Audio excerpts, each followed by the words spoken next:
Bonsoir Dominique. Allô, allô, allô. Hey, on est bien excités. C'est le premier épisode de Ciné Rédemption.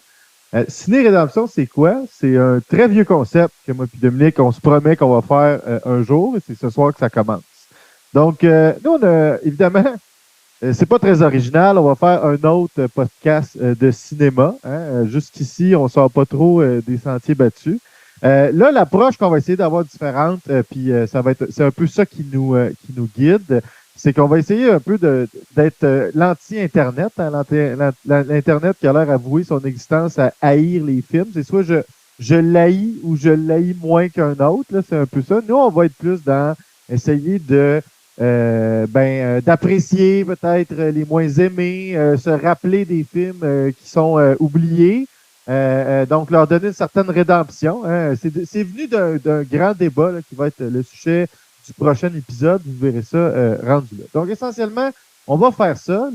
On va aussi probablement éventuellement avoir des collaborateurs et des collaboratrices. On verra avec comment le show va évoluer. Puis aussi, l'autre chose qu'on va faire, puis c'est par ça qu'on va commencer ce soir, c'est on va faire un peu des épisodes spéciaux dans lesquels on va essayer de vous faire entrer dans notre univers cinématographique à moi puis Dominique, dans lequel on va faire ce qu'on appelle un meilleur préféré mention honorable. Donc, on sait des listes, grosso modo, de nos meilleurs films d'une telle ou d'une autre catégorie, de nos films préférés, parce qu'il y a une large différence entre les deux, à notre avis, et finalement des mentions honorables, c'est-à-dire les films qu'on n'est pas capable de mettre dans aucune liste, mais qu'on aime profondément. Mais avant de passer à ça, Dominique, bonsoir. Merci de m'accompagner dans cette aventure du podcast. Ça fait longtemps qu'on veut le faire. Puis en effet, là, dans le fond, ce qu'on veut rajouter un petit peu à l'Internet, c'est probablement un principe de charité. C'est ça le centre de la rédemption, c'est-à-dire de pouvoir... on est dans un contexte sur Internet, comme dans le cinéma, où il y a beaucoup trop d'images. Ce qui fait que des fois, on n'apprécie plus la valeur et le travail qu'il y a derrière des films. On en vient à les oublier. On veut un petit peu faire un reminder autour de ça. Là. Ben oui, exactement. Puis moi et Dominique, on est des vieux amis. Moi, il y en a peut-être qui nous écoutent, qui me connaissent comme le conspilosophe. Hein. Des fois, j'apparais au crachoir. Sinon, j'ai participé aussi souvent au Mercronspi. Mais moi et Dominique, on se connaît dans plein de contextes, surtout un contexte militant. Mais de tout temps, on s'est d'abord reconnus parce que les deux, on était les cinéphiles au cégep qui géraient le tout petit club vidéo dans un local gros comme un garde-robe, puis qui disait aux gens « Hey man, as-tu vu ça? Le film des Doors? C'est fucking bon, là. » C'est un peu, on sonnait un peu comme les ça. Coming of an Age. Oui, exactement. On recommandait, par exemple, des bons films. Moi, d'ailleurs, j'ai travaillé dans un club vidéo et c'est la meilleure job de marde que j'ai jamais eu de ma vie. Franchement, c'est triste que ça soit mort. Bon, donc là, on commence-tu avec nos premières listes? Ben oui, avant, Max, avant que tu te lances sur ta liste, une chose. Moi, je vais y aller quand ça te ma liste, je vais parler à quel point c'est brise-cœur pour moi. Mais Maxime puis moi, comme vous disait, on est des vieux amis et on a une entente philosophique sur le cinéma. C'est qu'il y a une distinction entre le meilleur film et ton film préféré. Hein. C'est pas parce que le film est un film... C'est ça. Donc, c'est pour ça qu'on a bien disséqué les colonnes. On peut être capable d'être objectif puis de dire qu'un film qu'on aime est tout de même un iota en dessous d'un film qui, lui, a marqué plus l'histoire de son genre, etc. Ben, c'est ça. OK, bon, là, on va prendre, c'est le premier show, on va prendre le sujet le plus facile, c'est on essaie de faire nos 3 listes ultimes. C'est-à-dire ça, c'est les 30 films qui, à mon avis, m'ont le plus marqué, sont les meilleurs. Puis, tu sais, on essaie d'être objectif dans la liste des meilleurs films, mais au final, en cinéma, c'est impossible. Là, mais bref, à soir, on va être. S'il y a un épisode d'anthologie à disant c'est quoi les goûts cinématographiques de ces deux zouaves-là que j'écoute une fois de temps en temps sur ma chaîne Twitch préférée, Touski TV, ça va être cet épisode-là à réécouter. Hein, puis peut-être même qu'un jour, on va réviser cet épisode-là, Dominique, puis on va dire je suis-tu d'accord encore aujourd'hui avec Maxime de cette époque-là? Parce qu'il va y avoir d'autres films qui vont être sortis d'ici là. Bon, sans plus tarder, on va y aller. On va faire. Je vais faire ma liste. Après ça, tu commentes, tu fais la tienne, je commente, je fais l'autre. on y va ainsi de suite. Ma première liste, fait que ça, à mon avis, c'est les meilleurs films de tous les temps. Bon, j'ai pas vu tous les films, hein? Puis j'ai des préférences. Tout ça me construisent et ils vont têter mon propos. Mais bon, pour moi, le meilleur film de tous les temps, puis c'est le seul que je suis capable de positionner dans la liste. Là. Le reste, je vais les défiler, mais je suis pas capable de dire quel est en quelle position. À un moment donné, il faut faire des choix. Mais pour moi, le meilleur film de tous les temps, c'est The Godfather Part 2. Bon, c'est un gros débat, OK? Puis vous allez voir que dans ma liste de préférés, c'est pas ça. Ben, évidemment, là, c'est facile de savoir c'est lequel maintenant, mais bref, pour moi, Godfather Part 2, c'est non seulement au moins aussi bon que le premier, mais c'est, pour vrai, moi, c'est la qualité de. C'est vraiment comme un saut acrobatique de réalisation, de scénarisation, où il y a littéralement deux films qui se chevauchent et les deux ont une longueur de film qui serait tout à fait acceptable, chacun pris de l'autre, puis qui se passent en même temps, puis avec des retours. C'est génial, c'est jamais long, tu t'attaches encore plus après les personnages. L'évolution est parfaite d'à peu près n'importe quel personnage par rapport au premier, c'est-à-dire ils deviennent leurs défauts deviennent tous pires, leurs qualités deviennent tous meilleures, ils sont tous plus intéressants et intéressantes. Pour moi, The Godfather Part 2, c'est un des rares moments dans l'histoire où le même réalisateur se surpasse avec sa propre suite. On va avoir des discussions sur d'autres suites qui ont surpassé l'original, mais c'est pas toujours le même réalisateur qui a fait la suite. Fait que pour moi, meilleur film, Godfather Part 2. Bon, ensuite de ça, dans l'ordre ou dans le désordre, allons-y. On va parler de ma série de films préférés. Donc, il va y en avoir dans chacune des listes, honnêtement, des films de cette série-là. Raiders of the Lost Ark. Bon, les gens qui me connaissent, moi, tu sais, s'il y a des gens, il y a des geeks de Star Wars, j'en suis. Il y a des geeks de Star Trek. Il y a des geeks de toutes sortes d'affaires. Moi, je fais partie du tout petit groupe que son cosplay préféré, c'est le bon professeur Jones, l'archéologue aventurier. Je suis un maniaque là-dessus. Si l'émission Tous pour un existait encore, j'aurais une chance si le sujet était Indiana Jones. J'ai tout vu les films, j'ai tout lu les comics, j'ai lu les romans, j'ai vu la série télé, les documentaires. C'est Indiana Jones, c'est mon truc à moi. D'ailleurs, j'arbore ici ma très belle casquette de Short Round pour ceux qui l'auront remarqué. Raiders of the Lost Ark, c'est un film parfait, c'est un pastiche parfait des serials d'aventure, ces films B qui passaient avant le film principal, surtout dans les années 30, les années 40. C'est une séquence d'action qui est incroyable. Ça place tous les codes de la série d'Indiana Jones. Pour moi, puis on va en parler dans le prochain épisode, chaque Indiana Jones a un rôle à jouer puis est un pastiche différent. C'est ce qui me fait les apprécier tous les uns autant que les autres. Mais celui-là, c'est clairement le meilleur et c'est, à mon avis, un des meilleurs films qui a été fait de tous les temps. Et d'ailleurs, c'est le seul réalisateur qui a 2 films dans cette première liste-là, c'est Steven Spielberg. Continuons, par exemple. Prochain film sur ma liste, Goodfellas. Mon réalisateur préféré, c'est Martin Scorsese. Je me garoche au cinéma à chaque fois qu'il y a un de ses films qui sort. D'ailleurs, Dominique, ce vendredi, oui. C'est très important. C'est Killer of the Flower Moon qui sort. Oui. Donc, ça, on va en parler très certainement bientôt. Goodfellas, à mon avis, insurpassable film. C'est le bijou, c'est le masterpiece de Martin Scorsese. Ce film-là est juste bon du début jusqu'à la fin. Les personnages sont mémorables, les dialogues sont écrits. C'est crédible, c'est drôle, c'est dramatique, c'est grave. Ça nous fait vivre une quantité d'émotions époustouflante. La trame sonore est extraordinaire. La réalisation est fantastique. Goodfellas, vous n'avez jamais vu ça, garochez-vous. Il y a une partie de moi qui vous juge, il y a une partie de moi qui vous envie. J'aimerais ça revivre ça, hein, revoir ces films-là pour la première fois. Kill Bill. Bon, là, un autre gros cliché. Je suis un cinéphile qui aime bien et qui aime beaucoup Quentin Tarantino. D'ailleurs, ça serait intéressant, Dominique, d'avoir ça en entrevue à un moment donné. Mettons, un grand cinéphile. D'avoir Quentin Tarantino. Non, il haït Kubrick, genre. Il n'est pas capable. Aucun. Non, c'est toute de la merde. Tu sais, je l'écouterais. J'aimerais savoir c'est quoi un peu son opinion. Mais bref, Kill Bill, c'est mon film préféré de Quentin Tarantino. Je pense que c'est celui qui est le plus épique. C'est celui que la réalisation est la plus éclatée.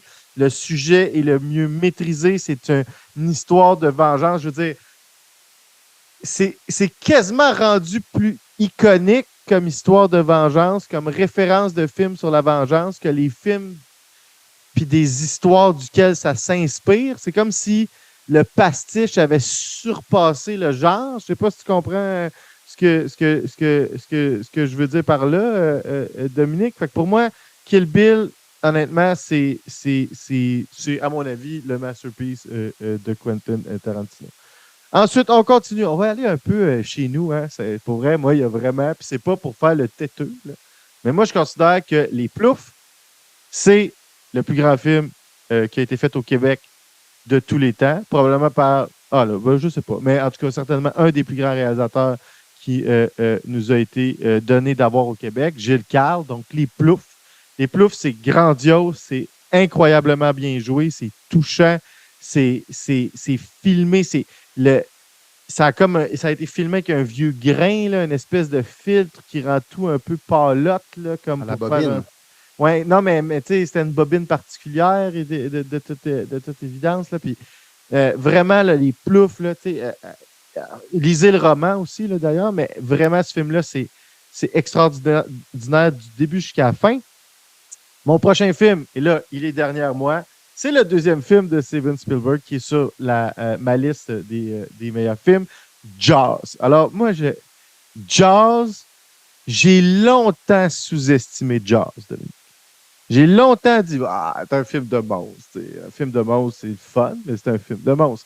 J'avais des souvenirs très, très, très lointains d'avoir vu Jaws dans ma jeunesse. Puis je sais pas, j'étais dans la vingtaine, je devais avoir, je sais pas, 25, 26, ça fait faire. Puis mon père est un incroyable fan de Jaws, puis j'ai réécouté Jaws. Et j'ai été frappé là, à quel point ce film-là est extraordinaire. C'est un suspense incroyable. C'est filmé. Ça a l'air d'ailleurs que c'était un mess, là, cette production-là. Là. Il y a une pièce sur Broadway qui joue en ce moment qui s'appelle The Shark is Broke Again. Puis c'est une scène dans laquelle les acteurs, ils jouent les acteurs, c'est-à-dire Rob Schneider. Dans le fond, il joue le tournage. Ouais, ils jouent le tournage dans lequel ils ne sont jamais capables de filmer parce qu'il y a tout le temps un bris mécanique ou quelque chose qui ne marche pas. Parce que c'est un plateau sur l'eau. Oui, exactement. Mais ça donne un résultat extraordinaire. Je suis retourné le voir en IMAX cette année. Allez voir ça en salle. C'est pas la même expérience du tout. Jaws, film extraordinaire, réalisateur extraordinaire, 2 places sur ma liste. On continue avec The Empire Strikes Back. Et ça, je pense vraiment que c'est un grand film, mais je veux préciser que moi, je considère la version originale, celle qui a été faite avant les éditions spéciales. Je m'explique. Les éditions spéciales ont à peu près tout refait, ce qui n'est pas les scènes avec les acteurs. Ça veut dire toutes les scènes dans l'espace, les poursuites. Alors pour moi, le plus grand film de science-fiction, fantasy, puis qui mérite sa place là-dessus, c'est celui qui a été fait avec des maquettes. C'est celui dans lequel c'est la magie du cinéma qui nous fait croire que ces maquettes-là, c'est en fait un vrai vaisseau. Puis c'est plus beau, c'est plus incroyable comment c'est rendu. Puis moi, aujourd'hui, je les écoute même pas, moi, les versions altérées. C'est rare que ça me fait ça, mais non seulement le CGI a mal vieilli, mais il est mal utilisé. Puis ça l'a gâché des prouesses. Pour vrai, j'en reviens pas qu'il soit pas plus fier de lui, George Lucas, d'avoir fait ce qu'il a fait dans les années 70-80 avec des maquettes, avec des techniques d'approche pour filmer ces combats spatiaux-là. Puis qu'aujourd'hui, il satisfait, il préfère, lui, les versions qui sont 100% faites à l'ordinateur, dans lesquelles les chorégraphies des vaisseaux sont changées. Bref, pour moi, Empire Strikes Back, mais la version originale, grand film, mérite sa place sur ma liste. Je vais continuer avec, et là, bien sûr, hein, le maître est là quand même, Dominique. Là. le meilleur film de Stanley Kubrick, à mon avis, Doctor Strangelove. Et ça, c'est un film qui n'a pas été vu par beaucoup de gens. Quand on parle de la filmographie de Kubrick, peu de gens connaissent Doctor Strangelove. Pourraient aller voir Doctor Strangelove. C'est une comédie cynique sur la course à l'armement nucléaire avec un Peter Sellers qui est hilarant dans l'ensemble de ses personnages. C'est un commentaire critique sur l'absurdité du monde d'après la Deuxième Guerre mondiale qui avait grosso modo entre ses mains là, la possibilité de se détruire lui-même, de détruire l'entièreté de la planète. Puis aujourd'hui, c'est l'ironie là, du retour un peu de ce sujet-là avec la crise climatique à quelque part, mais ce film-là, si on veut vraiment filer l'angoisse que c'était les années 60, puis le titre de Kubrick qui dit c'est Doctor Strangelove and How I Learned to Stop Fearing the Bomb and Start to Love Them. Donc, c'est vraiment un regard hyper ironique et cynique sur la course aux armements, ce que ça voulait dire, les politiques intérieures et internationales des États-Unis et de l'Union soviétique, aussi sur l'hypocrisie de l'Amérique, qui n'a pas hésité à engager des scientifiques qui avaient servi sous le régime nazi pour développer les programmes spatiaux et d'armement post-Deuxième Guerre mondiale. Paperclip. Oui, exactement. Donc, c'est vraiment, si vous n'avez pas vu ce film-là de Kubrick, c'est vraiment urgent que vous voyez ça. C'est magnifique du début jusqu'à la fin. Là, tu commentes. Non, il m'en reste un. Mon dernier, non le moindre quand même. The Great Escape. The Great Escape, c'est un film de 1962 qui est ce qu'on appelait un film ensemble.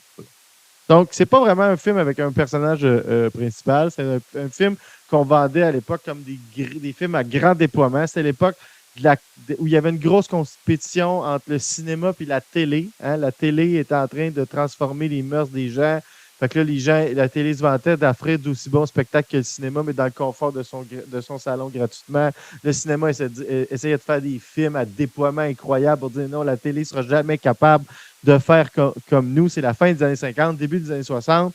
On est là-dedans. Puis ce film-là est juste, à mon avis, à moi, le meilleur film de guerre sur la Deuxième Guerre mondiale qui ne traite pas de l'Holocauste directement. On est vraiment dans le sort réservé aux officiers alliés qui sont pris prisonniers par l'armée allemande, puis qui ont comme devoir d'officiers pour poursuivre l'effort de guerre d'essayer de s'échapper. Puis là, c'est basé sur des faits réels. Là. J'ai lu le livre, là, c'est super intéressant. Et à un moment donné, l'idée de génie des Allemands, c'est de dire on va prendre tous ceux qui essayent de s'échapper le plus, puis on va les mettre tous au même endroit. Sûrement quel bon méchant. Ben oui, mais sûrement qu'ils n'auront pas l'idée de tous essayer de se sauver ensemble. Finalement, ben, le film, c'est qu'ils essayent de tous se sauver ensemble. C'est vraiment très bon. C'est avec un de mes acteurs préférés, c'est-à-dire le roi du cool, le King of Cooler, Steve McQueen. Donc, je vous recommande fortement The Great Escape. Et moi, ça met fin à ma première liste des 10, à mon avis, meilleurs films de tous les temps. Il y a beaucoup d'Hollywood, il y a beaucoup de films populaires. C'est mes préférences. Je serais prêt à le défendre. Dom, qu'est-ce que tu en penses? J'en pense que moi, je dois dire en partant que je m'amuse à me prêter au jeu parce que les listes, ça me crève-cœur. Je trouve que c'est un concept assez cruel, surtout qu'il y a des contextes dans lesquels il y a des films. Avant de commenter, Maxime, je dois vous dire que je pense que 4 heures du matin, quand on se réveille, pas quand on s'endort, c'est le meilleur moment pour écouter Lost in Translation. Ce qui fait que Lost in Translation est dans des très bons films pour 4 heures du matin quand tu te réveilles. Donc, c'est extrêmement dur pour moi de le faire. Puis là, voyez-vous, Maxime vient de me jeter dans un puits sans fond de doute parce que je trouve sa liste plutôt intéressante. Puis évidemment, j'ai dû faire la mienne tantôt, qu'on verra. Et puis là, je doute de plein de choix. Bon, Godfather Part 2. Pas besoin de les commenter un par un. Non, je sais. J'ai rien à dire sur celui-là, pour vrai. Écoute, moi, je suis Mais quand même vas-y avec ta liste. mais je suis quand même avant d'y aller avec ma liste, je suis quand même sensiblement d'accord avec toi, mais je trouve ça assez audacieux que tu mettes Doctor Strangelove. Parce que c'est vraiment, vraiment un Kubrick qui est fucking pas connu tant que ça. Ça m'étonne quand même pas mal. Mais je trouve ça audacieux. Je l'aurais pas fait. Ah! J'en ai oublié un! Hey, c'est quoi? probablement un des plus importants. J'en ai juste nommé 9. Puis là, c'est pas grave, ça va être ça, c'est le premier épisode. Mais j'ai pas nommé The Good, The Bad and The Ugly. Et alors là, si moi j'ai à déclarer un genre de cinéma préféré, le cinéma de western est dans la compétition. Et spécifiquement les westerns qui ont été faits en Italie. Et pour moi, la meilleure scène du cinéma de tous les temps, et un jour on va la regarder ensemble, c'est la scène du duel dans The Good, The Bad and The Ugly. J'aime ce film-là d'un amour profond. Je suis jamais tanné de réécouter aucun de la Dollars trilogie, d'ailleurs, qui pour moi sont de loin les meilleurs films de Leone. Autant j'aime bien Once Upon a Time in the West, j'ai beaucoup aimé encore plus probablement Once Upon a Time The Revolution, et je trouve très bon aussi quand même si c'est le plus faible des trois, à mon avis, Once Upon a Time in America. Mais pour moi, les trois de la Dollar trilogie avec Clint Eastwood, c'est du génie à chaque fois. Et le summum du génie, c'est The Good, The Bad and The Ugly. Si vous avez jamais vu The Good, The Bad and The Ugly, il y a une partie de moi qui vous juge, il y a une partie de moi qui vous envie. Vas-y, Dominique. Ben écoute, moi t'as raison, je vais y aller avec ma liste, comme ça on va pouvoir discuter autour de ça. Ça va être beaucoup plus évident. Alors, pour pas du tout créer de clash, moi ça va être Godfather Part 1. Pour des raisons que je trouverais dur à justifier, mais qu'on pourra peut-être élaborer un peu tantôt. Sinon, je vais aller en deuxième, et puis là, je dois... Ben, ils ne sont pas dans l'ordre, évidemment, comme Max. Et puis là, je suis vraiment content du deuxième, parce que c'est à la fois un film qui, subjectivement, est pour moi super important, mais qui, objectivement, c'est Barton Fink des frères Coen. Pourquoi je l'ai mis? Parce que moi, les meilleurs films, comme étant dans le doute, je les ai interprétés notamment pour comme des moments de turning point dans l'histoire du cinéma. Puis, une chose que je dis toujours quand je ne veux pas défendre subjectivement Barton Fink, si vous n'avez pas vu ça, c'est l'histoire d'un écrivain new-yorkais qui doit aller à Hollywood alors que c'est un intellectuel un peu plus profond, puis il doit écrire un film de catch. Et puis, je ne vous en dis pas plus. Mais pourquoi je le défends toujours d'un point de vue objectif, c'est qu'il a changé les règles de Cannes. En 91, il a tout gagné. Meilleur film, meilleure réalisation, si je ne me trompe pas, et aussi meilleur acteur, John Turturro. Ils ont dû changer les règles après ça. Donc, je trouve ça quand même intéressant parce que dans le réel, c'est un film qui a modulé les... Il a fait niveler le cinéma vers le bas. Max, on a un petit désaccord de frère Coen, mais inquiétez-vous pas. Non, mais je dis ça parce que c'est nivelé vers le bas. Parce que avant, un film pouvait tout remporter. Le petit côté pas vif, puis il y en a qui ont trouvé ça triste. Ouais. Maintenant, un film ne peut plus tout remporter. C'est ça qui est nivelé vers le bas. Moi, je suis d'accord avec ça. Pour vrai, moi, je trouve que c'est un petit peu un peu poche.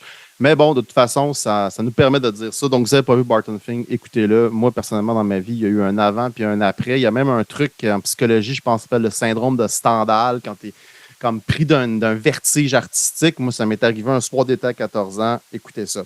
Donc, dans la même ordre d'idée, évidemment, il fallait qu'il y ait un Kubrick. Moi, c'est pas nécessairement mon préféré, mais 2001 Odyssée de l'espace, je pense qu'un film qui a fait vivre des expériences religieuses à des critiques de cinéma, un film qui a pu avoir autant de succès alors que c'est fucking 3 heures de gens dans l'espace, en silence. Je trouve qu'il y a quand même une main de maître là-dedans. Et puis, il y a toujours le catch que Kubrick, si je ne me trompe pas, il a fait le film avant même qu'on aille sur la Lune. Donc, il y a quand même un côté... il a fait le film quand on est allé sur la Lune aussi. La Lune. Mais ouais, il a fait ça. Faites vos recherches. Non, mais je trouve qu'il y a quand même un côté là-dedans d'anticipation. Puis, c'est vraiment un film qui est important parce que moi, personnellement, je pense que la beauté, l'art, l'esthétique, c'était une voie d'accès à la vérité. Puis je trouve que Stanley Kubrick, quand il fait de l'anticipation sur ce que peut être le voyage spatial à travers l'esthétique cinématographique, je trouve ça vraiment très, très fort. Puis ça redonne toutes ces lettres de noblesse à ce média-là. The Good, The Bad and The Ugly, Max. Moi, je l'ai mis. The Good, regarde, écoute, à un moment donné, il y a quelque chose On a un match! On a un match. Il y a quelque chose qu'il faut dire, tu sais, c'est que après la Seconde Guerre mondiale, quand ils ont voulu reconstruire l'Europe, le deal dans le plan Marshall, c'était l'ouverture de l'Europe au cinéma américain, ce qui donne le monde dans lequel on est aujourd'hui. Mais avant la Seconde Guerre mondiale, il faut que vous imaginiez que, je pense, c'est 35 à 40 de la production audiovisuelle occidentale, peut-être même mondiale, sous toute réserve, il faut vérifier, est allemande. Les Italiens pèsent aussi. Donc, il faut se mettre dans le contexte que pendant le plan Marshall, post-Seconde Guerre mondiale, c'est un coup dur pour le cinéma européen. C'est un coup dur. C'était les meilleurs. Ils viennent de se faire voler la mise par les Américains. Et puis, il y a le génie italien qui arrive puis qui prend ses propres codes pour aller prendre un narratif de l'Ouest. Ça, je trouve que c'est comme un pied de nez historique dans l'histoire du cinéma. Puis je trouve que le film qui est le plus emblématique comme ça, puis là, on a un match, c'est probablement The Good, The Bad and The Ugly, qui, à lui seul, chapeaute à peu près tout l'esprit que je vous ai exprimé un petit peu avant. C'est-à-dire cette espèce de, je vais le dire d'une façon un petit peu, un peu rough, là, mais cette espèce de revanche italienne sur le cinéma. J'ai mis Rosemary Baby. Baby, qui n'est pas mon Polanski préféré, mais qui, tout de même, est un film qui a permis Le Parrain. Merci Max, j'ai écouté la série sur la production du Parrain, The Offer. Écoutez ça, c'est vraiment bon. Puis bon, bref, l'intérêt de le dire, c'est que dans la série, il y a un producteur hyper excentrique, vraiment, vraiment excentrique, mais il y a un capital symbolique très, très fort dans le milieu d'Hollywood parce qu'il a produit Rosemary Baby, qui a été une espèce de boom. Et puis, c'est aussi un film fort de la trilogie des appartements, de cette pourriture de Roman Polanski. Donc, j'avais mis lui. On va y aller avec un film italien. Je ne m'étendrai pas éternellement sur lui non plus parce que c'est un peu un cliché de cinéma, mais j'ai mis 8,5 de Fellini parce que, encore une fois, je pense que ça c'est en cohérence avec ce cinéma italien d'après-guerre que je chéris beaucoup. J'aurai l'occasion de vous en parler énormément. Je suis un grand, grand fan de cinéma italien, notamment Fellini et Pasolini. Mais bref, on verra ça au courant des émissions. J'ai mis Modern Time, Max. J'ai mis Modern Time. Il fallait un Chaplin. J'ai failli mettre The Great Dictator. Ça a été tough. J'ai mis Modern Time, premièrement, parce que je suis socialiste. Parce que The Tramp aussi, là, je veux dire. Parce que? Si ton thème, The Tramp. Je veux dire, si ton thème, c'est d'être d'un plus iconique, The Tramp, c'est... C'est ça. Je pense que c'est cette Chaplin-là. Aussi, dans l'histoire, tu sais, comme pour ceux qui ont la petite histoire, tu sais, Charlie Chaplin, il est britannique. À un moment donné, il va voir de la famille en Angleterre. Il revient en bateau. Et sur le bateau, alors qu'il voit la Statue de la Liberté, on y apprend que Hoover a réussi à le faire bannir des États-Unis pour activités communistes, blablabla. Et tout son cinéma est là-dedans. Puis c'est un peu ce qui est les prémices après ça du blacklisting à Hollywood, c'est Trumbo et compagnie. Puis c'est Chaplin qui a mangé les premières volées. Je trouve que c'est un film qui porte tout ça. J'ai mis Taxi Driver. Parce que, écoute, je trouvais que j'avais notamment pas assez de Scorsese dans ma liste. Puis Taxi Driver, veut pas, c'est la porte d'entrée au grand public de Scorsese parce que, bon, il rafle la Palme d'Or et aussi parce que, tantôt, Max, tu disais quelque chose, puis je suis d'accord avec toi, là, moi, avec j'envie les gens, on joue un peu, mais j'envie les gens qui n'ont pas eu la première expérience. Fait que tu te demandes, ça m'est arrivé dans ma vie, je me suis dit, oh mon Dieu, quelqu'un ne connaît pas encore Martin Scorsese. C'est une responsabilité comme cinéphile. Par quoi tu commences? Moi, j'étais tout petit, puis j'ai commencé, grâce à ma maman, par Casino. C'était rough, là, mais ça a été Casino. Ça a été ma porte d'entrée. J'ai fait une erreur après ça. Je me suis dit, oh mon Dieu, c'est ça, les films de mafia sont tout le temps bons. Des films de mafia, c'est ça, c'est tout le temps bon. Ça m'a pris un peu plus tard dans l'enfance pour comprendre, OK, c'est les films de mafia de Martin Scorsese qui sont bons. Donc, ça s'est précisé un petit peu. Fait que, vois-tu, je trouve que ce film-là synthétise tous les films de Scorsese. Évidemment, il y a la déviance, il y a toujours cette espèce de jeu qui fait Martin Scorsese. Hein. Martin Scorsese nous propose souvent des narratifs que c'est un soufflet qui ne pogne pas. Tu sais, ça monte. Souvent, tu as le rise and fall, où comme le film va finir soit en rédemption, soit en climax. Mais quand tu regardes Goodfellas, qu'est-ce qui arrive? Ça monte, ça monte, ça monte, puis finalement, il devient un quelconque minable. Comme ils disent dans le casino. And in the end... Exactement. Martin Scorsese, il y a une marque de commerce, c'est l'anticlimax. Puis c'est comme une claque d'en face. Et je trouve que Taxi Driver, ben, il y a encore ça. Je ne dirais pas pour ceux et celles qui ne l'ont pas vu, mais on comprend bien comment le narratif Scorsese s'impose dans ses films. C'est un film extraordinaire. Un jeune Robert De Niro. Tout le monde connaît la phrase You talking to me? Fait que voilà. J'ai mis, écoute, Rear Window. Je pouvais pas ne pas le mettre. Hitchcock qui a créé la nouvelle vague française. Hitchcock qui a emmené à des niveaux là, stratosphériques le trailer. Et pourquoi ce Hitchcock-là dans toutes les Hitchcock, c'est que je suis un méga fan de huis clos. J'adore le huis clos. J'aime le huis clos. Je trouve que c'est les conditions. C'est comme quand un tellement bon tireur dans un film qu'il se bande les yeux pour pouvoir faire une démonstration de son agilité. Le huis clos, c'est réussir un vrai bon huis clos. C'est un défi qui peut juste être réalisé par des artistes qui maîtrisent vraiment bien l'ensemble de leur œuvre. Je trouve que Rear Window rend vraiment hommage à ça. Et puis, oui, j'ai mis la liste de Schindler parce que fuck. Je veux dire, c'est impossible de ne pas pleurer. Tout est maîtrisé. Tout est maîtrisé dans ce film-là. Je sais pas. On pourra en discuter, là, mais je comprends. Je pense que le cinéma, une œuvre pour bien s'inscrire dans l'histoire, doit se positionner sur sa représentation symbolique du mal. Et puis, ça ne peut pas être grossier, ça ne peut pas être non plus trop subtil, ça doit avoir un équilibre entre les deux. Puis Spielberg a réussi à faire avec l'horreur quelque chose qui nous apporte dans le plus profond des réflexions humaines. Donc voilà, j'ai terminé avec un film joyeux, là, la liste de Schindler, un incontournable pour vos premières dates. Oui, pour avoir l'air sérieux, puis, etc. Non. Écoute, Dominique, j'ai pas grand-chose. C'est tout des. Ça va être. C'est tout des grands films, tu sais. Puis. On l'avait dit, hein, c'est un show, il n'y a pas de chicane. C'est un show, il n'y aura pas grand chicane. Il y a des films qui. On va avoir certains matchs qui ne seront pas exactement à la même place. Écoute, j'avoue que Modern Time, qui n'est pas dans aucune de mes listes, c'est vraiment intéressant comme choix. Là. C'est celui qui pense que je devrais peut-être me réaviser. Je n'aurai pas le temps ce soir. Il faudrait que j'y trouve une place parce que franchement, c'est vrai que c'est un chef-d'œuvre. Après, oui, 2001 Odyssée de l'espace, certainement. Je trouve ça un peu moins. En tout cas, je sais pas. C'est peut-être parce que Doctor Strangelove, je trouve qu'en plus d'être un grand film, pour être quelqu'un qui en a fait rien qu'une, il réussit le genre comédie comme peu de réalisateurs qui vont se faire une spécialisation là-dedans. Fait que moi, j'admire la virtuosité un peu de Kubrick, puis c'est là-dedans qu'elle s'exprime le plus, mais c'est vrai que 2001 Au-dessus d'espace, c'est aussi sa virtuosité comme réalisateur qui s'incarne là-dedans. Fait que c'est vraiment, c'est les deux affaires qui me shake le plus dans ce que tu as dit. Pour le reste, je vais y aller avec ma liste à moi. Mes films préférés. C'est quoi mes films préférés? C'est le fameux dilemme.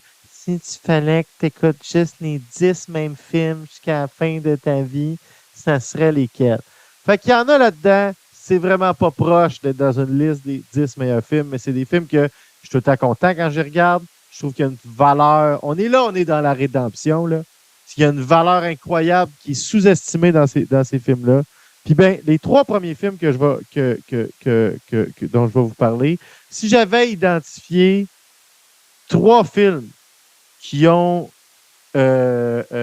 été à l'origine de mon amour du cinéma, c'est ces 3 films-là. Fait évidemment, c'est mes films préférés pour l'impact qu'ils ont eu sur moi, à quel point j'ai aimé ça, puis que j'ai voulu en voir plus à cause de ces films-là. Puis le 4e dont je vais parler fait partie aussi de cette série-là. C'est juste qu'à un moment donné, ça a plus d'impact quand on en présente 3. Donc, mon film préféré, le film que j'écoute plusieurs fois par année, et Dominique peut en témoigner, le film dont je peux faire à peu près les répliques en même temps que je l'écoute de tous les personnages en français et en anglais aujourd'hui. Mon film réconfort quand je vais pas bien, quand j'ai de mauvaises nouvelles, quand j'ai juste besoin de me vider l'esprit. C'est quoi que j'écoute? J'écoute Indiana Jones, encore une fois, oui, and the Temple of Doom. Ouais, et là, ouais. oui, je sais, le personnage de Willie Scott est insupportable là-dedans. Quoi qu'elle a une histoire intéressante, en fait, on pourra en parler profondément un jour, mais au début, elle est insupportable, puis à la fin, plus ça va, plus l'aventure la rend débrouillarde, et etc., ce qui la rend un personnage quand même plus intéressant, mais c'est jamais aussi incroyable que Marion, c'est jamais aussi femme fatale que le Dr. Schneider dans Last Crusade. Donc, je comprends, c'est le personnage faible, mais pour vrai, le reste du film est incroyable. L'action dans ce film-là est extraordinaire. Le personnage de Short Round est le sidekick le plus attachant de tous les temps. Le fait, tu sais, on va en parler plus longuement, là, mais Indiana Jones, chaque film est un pastiche particulier d'une certaine époque du cinéma. Donc, dans le premier, autant on est dans les serials d'aventure. Dans le deuxième, on est dans le petit film d'horreur des années 40 ou de la fin des années 30, comme White Zombie avec Bela Lugosi, ou quelqu'un s'en va dans une destination exotique, puis il y a quelqu'un qui a un méchant qui contrôle des forces occultes. Puis, en tout cas, l'acteur qui joue Marla Ram est mémorable. C'est mon film préféré. La scène du pont, le fait que tout est en practical effect, la poursuite en kart, Indiana Jones and the Temple of Doom, certainement le plus underrated de toute la série, parce que je suis d'accord, on va en parler, là, mais je suis d'accord que le quatrième est moins bon que les autres, mais là-dessus, le niveau de différence que les gens disent qu'il est moins bon que Last Crusade, je suis pas d'accord. Je considère que c'est legit meilleur que Last Crusade. Mon film préféré de tous les temps, Indiana Jones and the Temple of Doom. Je peux te poser une question sur Indiana Jones and Temple of Doom? OK. Ben, écoute, tu sais, Max, on avait jasé du fait que c'est un des films que Steven Spielberg déteste le plus. Ouais. Puis moi, je voudrais que tu nous parles un petit peu comment tu vis le corps de production. Donc, rapidement, là, pour dire de voir de quoi je parle, c'est que Steven Spielberg, avant de faire Temple of Doom, il y a eu un événement. Il travaillait avec John Landis sur un film, La quatrième dimension. Puis dans un des extraits de La quatrième dimension, il y a eu un accident terrible. Il y a eu 2 enfants qui ont décédé, un comédien. Il y a des images de tout ça. C'est vraiment épouvantable. Trigger warning. Allez pas voir ça. C'est le cœur sensible, mais c'est vraiment, vraiment, vraiment troublant. Steven Spielberg est tombé dans une profonde dépression. Ça l'a, je le crois aussi, mené à un divorce.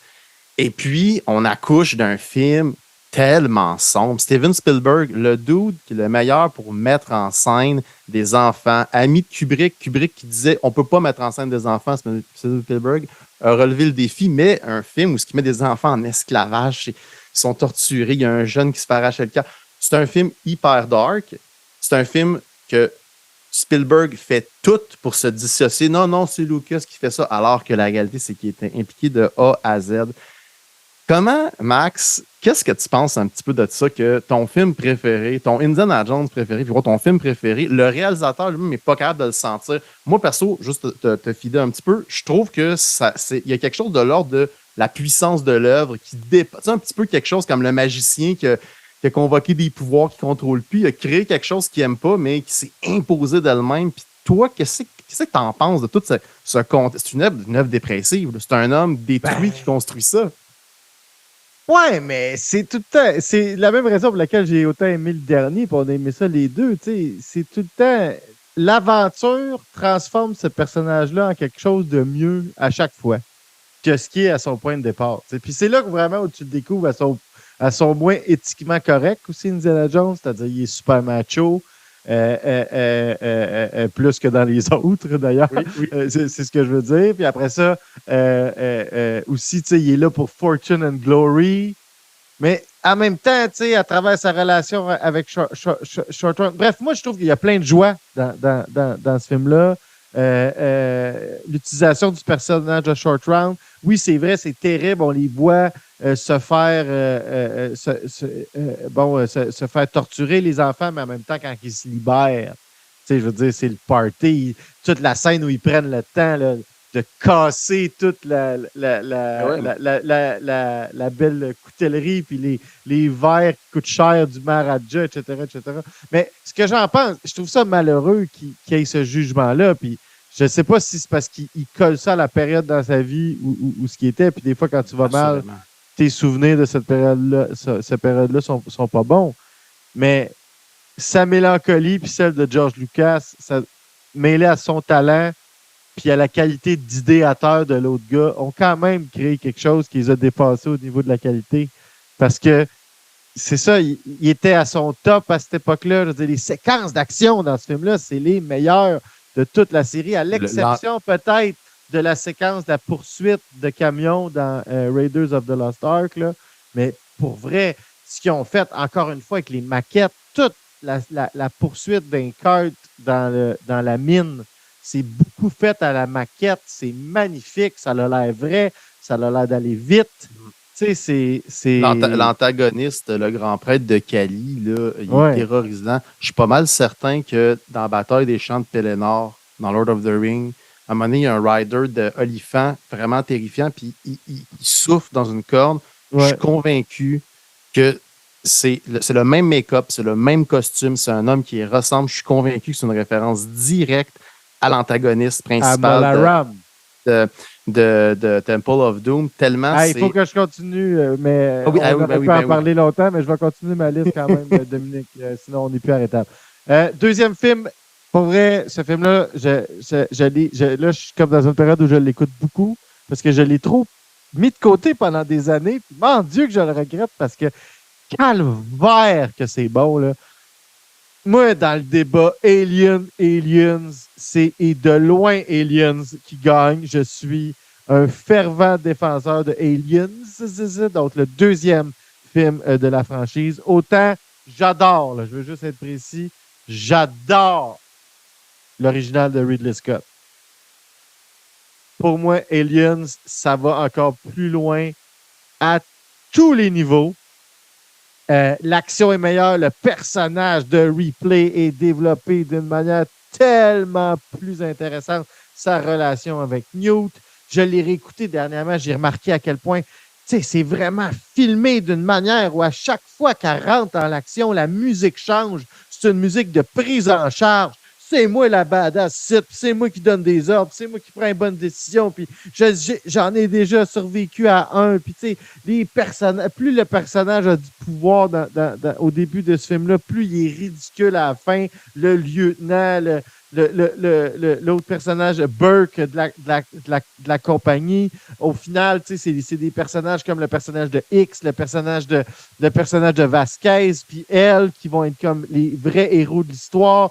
Toute la finale où ce qu'elle va rechercher Newt dans le feu avec le Swarm qui est en train de brûler. Puis évidemment, là, le combat de la fin entre elle et la reine, je veux dire, tu peux pas... Dans l'histoire de la science-fiction, je pense pas qu'il y a jamais rien d'aussi épique et incroyable et à la fois terrifiant qui a jamais été fait. Puis autant on dit Ridley Scott, c'est le film d'horreur, puis James Cameron, c'est le film d'action. La scène la plus effrayante de toute cette série de films-là, c'est la scène du facehugger dans Aliens, quand Newt est couché, ils sont couchés les deux. Puis pour vrai, là, cette scène-là me fout encore tellement la chienne. Dans l'infirmerie, là? J'ai tellement vu ce film-là souvent que là, j'ai peur par appréhension. Je l'écoutais l'autre fois, Dominique, OK? Puis là, elle vient porter Newt dans l'infirmerie. Puis moi, je sais qu'il ne va rien se passer à ce moment-là. Il faut qu'elle aille s'ostiner avec Burke dans l'autre salle, qu'elle revienne se coucher avec, qu'il s'endorme. Puis là, sa monnaie va se faire réveiller par le bruit de un. Puis c'est là que la scène de peur commence. Mais moi, je sais que c'est ça qui s'en vient à cette heure. Fait que quand elle va coucher la petite, je viens tout pas bien. Parce que là, je dis, ah non, puis j'haïs les jump scares, mais il y a toujours. La raison pourquoi ils font encore des jump scares, c'est parce qu'il y a eu des bons jump scares dans l'histoire, et c'est le plus grand jump scare de tous les temps. Quand la première essaye d'y bondir dans la face à la petite, encore aujourd'hui, je me fais pogner. Je sais que ça s'en vient. J'essaie juste de me souvenir, c'est quand que ça arrive, incapable, ça me prend au saut.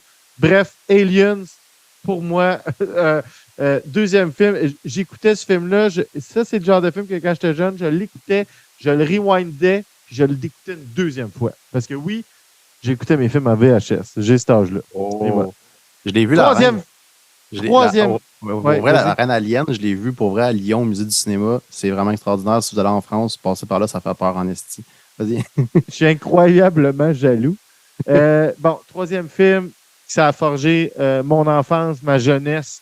Je le réécoute encore aujourd'hui avec autant de plaisir. C'est un film qui n'a pas pris, pour vrai, une ride. Je suis allé voir le musical il y a 2 semaines sur Broadway. Back to the Future. Pour vrai, la trilogie Back to the Future est sur le modèle de la trilogie, je pense que c'est la mieux réussie de tous les temps. C'est-à-dire, elle va, en termes de... Elle accote même la trilogie originale de Star Wars, à mon avis, au sens de l'arc narratif qu'on vit avec les personnages, à mon avis, est incroyablement parfait dans Back to the Future. Le premier, c'est l'aventure iconique, c'est tous les moments qui sont incroyables. C'est les années 80, mais c'est aussi une reconstitution superbe de ces années 50 qui ont probablement jamais existé, mais que j'adore me dire qui ont existé, c'est-à-dire où tout était tellement beau, tellement léché, une belle couleur crème là, partout avec un beau vert turquoise un peu pâle, puis les chansons des années 50, puis etc., puis toute cette histoire-là, la relation avec le père, les origines. J'aime les histoires avec une temporalité linéaire aussi. Là. J'aime que les histoires où si tu retournes dans le passé puis tu changes quelque chose de significatif, tu vas améliorer le futur. Bref, Back to the Future, les effets spéciaux aussi. Je veux dire, tu regardes ça aujourd'hui, ça a encore l'air vrai. Ça a encore l'air vrai. Je veux dire, c'est incroyable. L'illusion est encore là au complet pour des effets spéciaux. Donc, qu'on snob aujourd'hui et qu'on se sert à peu près plus au cinéma. Puis c'est bizarre, hein? Je remarque toujours quand c'est du CGI. Même si le CGI est incroyablement beau. Puis quand j'écoute Back to the Future encore aujourd'hui, je ne vois pas les effets spéciaux. Il faut vraiment que je me concentre pour les voir. Puis en tout cas, bref, Back to the Future. Grand film dans ma vie. Quatrième film fait partie du même club, c'est-à-dire les films qui ont changé ma vie, qui ont fait en sorte que je suis devenu un cinéphile. Film que je ne me tannerai jamais d'écouter. Pour moi, le meilleur film de super-héros de tous les temps, Batman, celui de 89, réalisé par Tim Burton avec Michael Keaton dans le rôle de Batman et le grand Jack Nicholson dans le rôle du Joker. Oui, The Dark Knight. Moi, The Dark Knight, c'est un film que j'ai beaucoup aimé à sa sortie, qui avec le temps... je sais pas, perdu de sa superbe. J'ai vraiment pas aimé Dark Knight Rises, le troisième opus. D'ailleurs, je pense qu'il va falloir qu'on fasse un épisode là-dedans où on va lui donner une deuxième chance. À quel point j'ai pas aimé ça quand j'étais allé voir ça en salle. J'ai pas réécouté ça depuis, d'ailleurs. Fait que ça va être peut-être un Nolan, tu sais, parce que j'ai une relation amour-haine avec Nolan. Mais ça, c'est vraiment un Nolan que j'ai pas aimé. Pour moi, le meilleur de Nolan aujourd'hui, je pense que c'est Batman Begins. C'est même pas The Dark Knight, c'est à ce point-là. Ouais, fait que, mais ça, on pourra en reparler. Mais bref, Batman 89, pour moi, c'est parfait. L'utilisation, encore une fois, dans la réalisation, l'utilisation de la maquette, les décors, l'univers dans lequel on est plongé. C'est encore aujourd'hui la version iconique de Gotham City, d'après moi. La version iconique du Bat Signal, la version iconique de la Batmobile. On remercie aussi ces Batman-là pour d'avoir créé l'émule qui est la série Batman, la série de dessins animés. Qui reprend toute l'esthétique rococo, un peu expressionniste. Un peu art déco. Ben oui. Puis probablement que la série de dessins animés dont tu parles, c'est le meilleur contenu de Batman de tous les temps. Je rentre les comics, les films. Moi, je pense que la meilleure version qu'on a connue de Batman, c'est probablement celle de Batman The Animated Series. Fait qu'effectivement, ça a découlé directement du succès de ce film-là. Batman 89, franchement, là, pour moi, c'est un des grands films dans ma vie.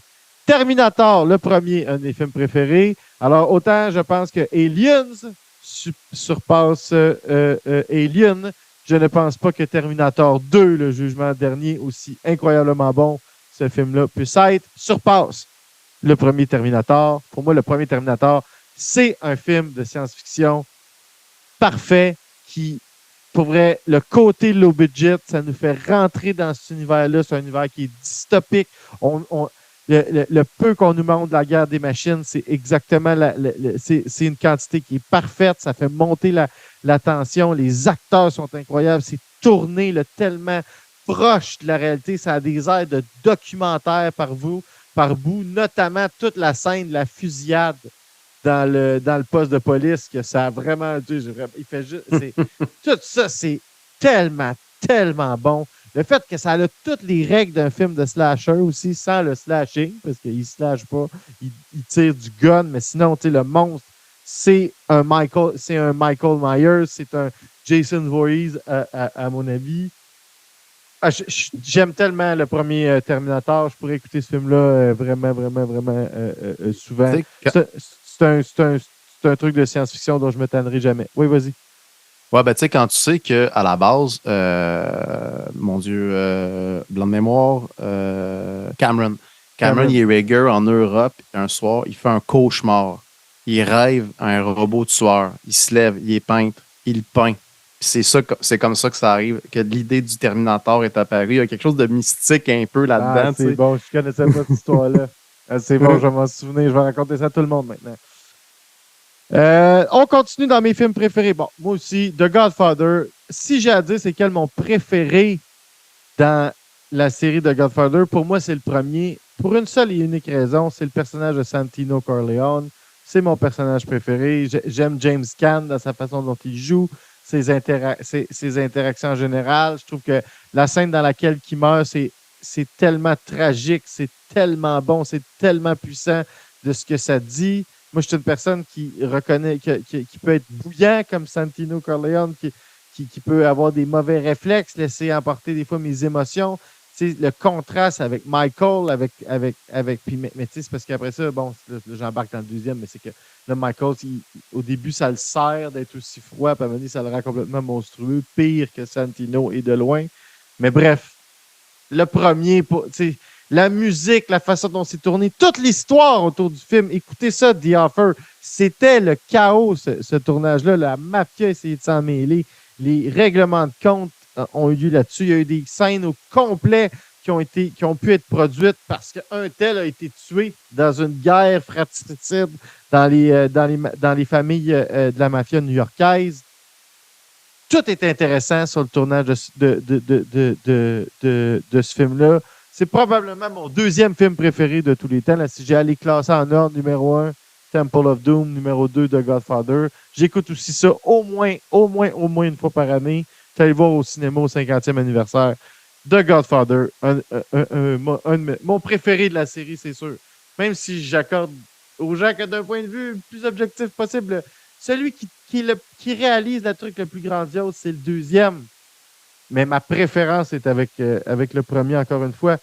On va y aller avec mon John Carpenter préféré. Et là, on va aller dans une niche. Mais alors là, ça, tu sais, pour vrai, si j'ai une affaire à vous recommander, les gens qui nous écoutent, des films que vous n'avez pas vus là-dedans, allez-y. Là, vous pouvez être safe, là, que vous allez au moins trouver ça intéressant. Peut-être que vous n'aimerez pas ça au final, mais il y a quelque chose dans chacun de ces films-là. Tu sais, c'est notre garantie de qualité. Mais là, mon préféré de John Carpenter, c'est parce que c'est celui dont personne ne parle jamais. Big Trouble in Little China. Big Trouble in Little China. C'est pas un film d'horreur, hein, John Carpenter, qui est un des maîtres de l'horreur, à mon avis. Si j'avais à qualifier son meilleur film, à mon avis, à moi, c'est The Thing. Presque ex-aequo avec Halloween, là. C'est un débat, mais mon film préféré, que j'écoute encore une fois chaque année, que j'aime tous les moments, même les plus t'as le chandail. Ben, j'ai le chandail, j'ai le poster, j'ai Big Trouble in Little China. C'est tellement difficile à expliquer ce que c'est parce que c'est tellement de clichés tout ramassés ensemble. Fait qu'il y a du film de Kung Fu de Hong Kong là-dedans, mais il y a aussi du Last Action Hero là, classique américain.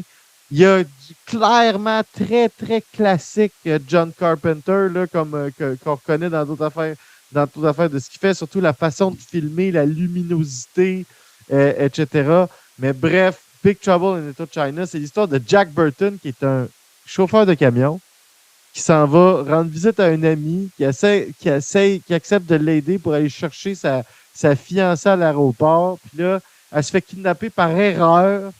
Puis là, arrive une série de situations qui va les amener jusqu'à un sorcier mandarin dans le quartier chinois de Los Angeles. Puis là, tu sais, en tout cas, les effets spéciaux sont pas toujours réussis, mais c'est voulu, puis il donne un cachet au film qui est extraordinaire. Honnêtement, c'est une des plus belles bizarreries qui a jamais été faite. Big Trouble in Little China. Allez voir ça. On continue. Prochaine chose. Thunderball. Je suis un grand fan de James Bond. Je les ai tous vus beaucoup de fois. Les plus vieux étant mes préférés. Mon James Bond préféré, c'est pas Goldfinger, même si je reconnais toutes les qualités à Goldfinger. Puis si on avait un meilleur James Bond à faire, une série des meilleurs James Bond, Goldfinger serait sûrement le meilleur, mais mon préféré serait encore Thunderball. J'aime l'exubérance chic de ce film-là qui se passe à Nassau, une île de milliardaires où se déroulent des intrigues qui vont déboucher à la Troisième Guerre mondiale. Puis, c'est vraiment là où les clichés qui sont repris, notamment dans Austin Power ou dans d'autres parodies du genre, ont vraiment pris forme. Là, puis, le point culminant, c'est You Only Live Twice là, avec Anne Stavro Blofeld, le chat blanc et la cicatrice. Là. Mais c'est le début avec Number 2, le spectre, mais c'est vraiment le setup à Nassau, la plongée. C'est c'est ça. C'est exubérant, c'est chic. C'est Sean Connery, c'est Yesh Mishmolepenin. C'est un de mes films préférés pour vrai, Thunderball. Je me tanne jamais d'écouter ça. Mon Scorsese préféré, j'ai dit pour moi le meilleur Scorsese, c'est Goodfellas. Mon Scorsese préféré, c'est Raging Bull. Ça aussi, c'est un film qui est souvent niché. Pour moi, le film de Scorsese pour lequel j'ai le plus d'affection, celui que j'ai le plus souvent envie d'écouter, même si c'est tough, hein? On parlait de films tough, ça, c'est tough Raging Bull sur les relations toxiques, la violence conjugale, l'horreur, la corruption dans la boxe. C'est vraiment pas un beau film sur des beaux personnages, mais c'est filmé de manière exceptionnelle. C'est joué de manière incroyable. Les scènes les plus, c'est des scènes où il perd le contrôle. C'est tourné de manière, encore une fois, tellement rapprochée. Le noir et blanc donne un effet extraordinaire. Toutes les scènes de boxe sont prises d'un point de vue qui est comme par en dessous. Ça a l'air à faire mal, ça a l'air à cogner fort. Raging Bull, mon Scorsese préféré. J'en ai parlé. My Name is Nobody, mon western préféré. Donc, si The Good, The Bad and The Ugly est le meilleur western de tous les temps, mon préféré, celui que j'ai le plus de plaisir à écouter, celui que quand quelqu'un me dit j'ai jamais vu un western spaghetti de toute ma vie, puis que je veux l'accrocher au genre, j'y ferai pas écouter le Dollar Trilogy en premier. Je vais y faire écouter pour l'intéresser, parce que c'est le film que je trouve qui a le plus de trucs intéressants dedans. Je vais y faire écouter My Name is Nobody. Qu'est-ce qu'il y a d'intéressant là-dedans? La prémisse, c'est tout le monde dans lequel on nous installe dans un monde qui a l'air hyper établi, où il y a plein de codes, genre comme ça, on était au bout d'une longue série d'aventures, qu'il y avait eu plein de films. Tu sais, il y a le personnage de Jack Beauregard qu'on nous amène, qui est joué par Henry Fonda. C'est vraiment bien joué d'un point de vue scénaristique, parce que, puis comment c'est écrit, parce que tu remets jamais ça en doute. Il n'y a jamais 2 secondes, tu ne connais pas ce gars-là, j'ai aucune idée. Non, tu fais, ben oui, Jack Beauregard, c'est évident, c'est une légende de l'Ouest, tout le monde le connaît. Puis là, le film te donne juste des bribes de c'est qui la légende de Jack Beauregard, mais ça te met vraiment dans l'ambiance de je suis dans un univers établi là, dans lequel Jack Beauregard, c'est un big shot, puis c'est fait en très peu de détails, très peu de scènes, mais tu le sens. Je ne sais pas comment l'expliquer, mais tu te sens dans ce genre d'univers-là. Puis c'est ça qui est exceptionnel. Puis là, sa relation avec le personnage de Terence Hill, qui le prend au piège pour une dernière grande aventure parce que lui, tout ce qu'il veut, c'est devenir aussi. Il va être le gars, the man who shot Liberty Valance, mais the man who shot Jack Beauregard. Puis là, à la fin, tu sais, la pierre tombale. Here lies Jack Beauregard. Nobody was faster than him. Parce que tout le long, le personnage de Terrence Hill, quand il se fait demander t'es qui, toi, il répond Me, I'm nobody. Bref, la musique est bonne là-dedans. La scène du train, quand la Wild Bunch s'en vient, en même temps que le soleil qui se lève, puis la toune de Ennio Morricone qui embarque. Honnêtement, My Name is Nobody. Tout un film. C'est vraiment mon western préféré. Il m'en reste pas beaucoup, mon Dominique. Je vais te laisser y aller avec toi. On achève. Donc, j'ai parlé de ça, j'ai parlé de tout. Cette fois-là, j'en ai pas oublié. C'était mes 10 films préférés. Qu'est-ce que t'en as pensé? Ben, écoute, Max, par rapport à My Name is Nobody, c'est le compte. Je pense que ce que tu voulais dire, c'est que tu arrives au film puis le contrat est déjà signé. C'est le contrat tacite entre le public puis nous, bon, la fameuse suspension volontaire de la crédulité. Mais je suis d'accord avec ce que tu dis, là, que l'univers est établi. Je voulais te donner 3 morceaux de robot pour ne pas avoir tombé dans un loophole du parrain. Ah. Parce que là, tu me parlais du parrain 1. Puis là, moi, je vais te faire une confidence, Max. Chaque personnage porte un peu le poids du péché, hein, tu sais. Puis il paye, Santino paye par où il a péché. Et moi, la scène, excuse-moi, si tu parlais, puis là, j'ai jamais remonté. La scène dans le jardin, quand Vito Corleone parle de l'avenir qu'il aurait voulu pour Michael. Puis là, la petite...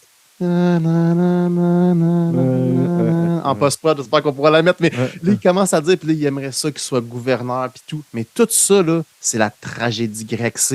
Il y a une phrase de Sénèque, il dit « Le destin accompagne et guide ceux qui sont volontaires et châtie ceux qui sont récalcitrants. » Tu sais, puis tu peux rien faire. C'est une tragédie grecque dans une famille italienne. C'est ça l'idée, tu sais. Il a tellement voulu, mais c'est pas lui qui décide. Et puis le fils va poursuivre l'œuvre. En tout cas, puis après ça, le fils, tout ce qu'il veut, c'est maintenir la famille. Puis c'est exactement là où il échoue. Hey Maxime, il faut vraiment pas qu'on tombe dans un loup. Je sais, excuse-moi. Vas-y avec tes 10 préférés. Attends, rapidement, oui, un super beau. Écoute, tous les films que tu as mis, parce que tu le sais que moi, je me prête au jeu, puis toi, avec, tu le fais, fait que c'est toujours crève-cœur. Fait que tous les films que tu as mis, pas mal. Moi, je souscris. Et je ressouscris, j'ai écouté Big Trouble in Little China il y a 3-4 semaines. À chaque fois, là, je retombe en enfance. Puis après ça, je vais sur ma liste, juré. Mais le personnage principal, le camionneur Jack Burton, c'est le public. Puis c'est cool parce que, bon, la position narrative, c'est que c'est le gars dépassé par les événements. Au début, on pense que c'est le badass, puis de fil en aiguille, on réalise que le sidekick est le personnage principal, puis que nous, le public, c'est nous autres qui arrivent puis qui essaient de suivre toute cette trame-là qui est déjà établie. Sauf qu'on est le public, mais on n'est pas inactif. On se bat quand même, puis on est quand même, en tout cas, bref, j'aime beaucoup. OK. Fait que je vais commencer ma liste. Écoute, je vais commencer par un petit erratum parce que j'y ai pensé là, en t'écoutant. J'avais mis dans ma liste Hateful Eight, qui est mon Tarantino préféré. On en parlera un jour. Mais je pense qu'on a vu ensemble, d'ailleurs, au cinéma. C'est vrai, la version longue. Oui, en bobine. En bobine. Oui, parce qu'on est ce genre de personnes-là. Il y a un film qui sort, il y a une version longue à bobine, qui joue à 1 heure précise. Le billet coûte 10 $ plus cher, puis c'est celle-là qu'on va voir. Le jour de Noël. Oui, la veille de Noël. On n'est pas avec nos familles. Non. Fait que, petit erratum, mon Tarantino préféré, mais c'est pas lui que je vais mettre pour respecter les 10. Je vais commencer avec Le nom de la rose. De Jean-Jacques Hano, adaptation du roman Le nom de la rose du grand intellectuel Umberto Eco. J'ai lu le roman 2-3 fois, j'ai vu le film peut-être 50-60 fois.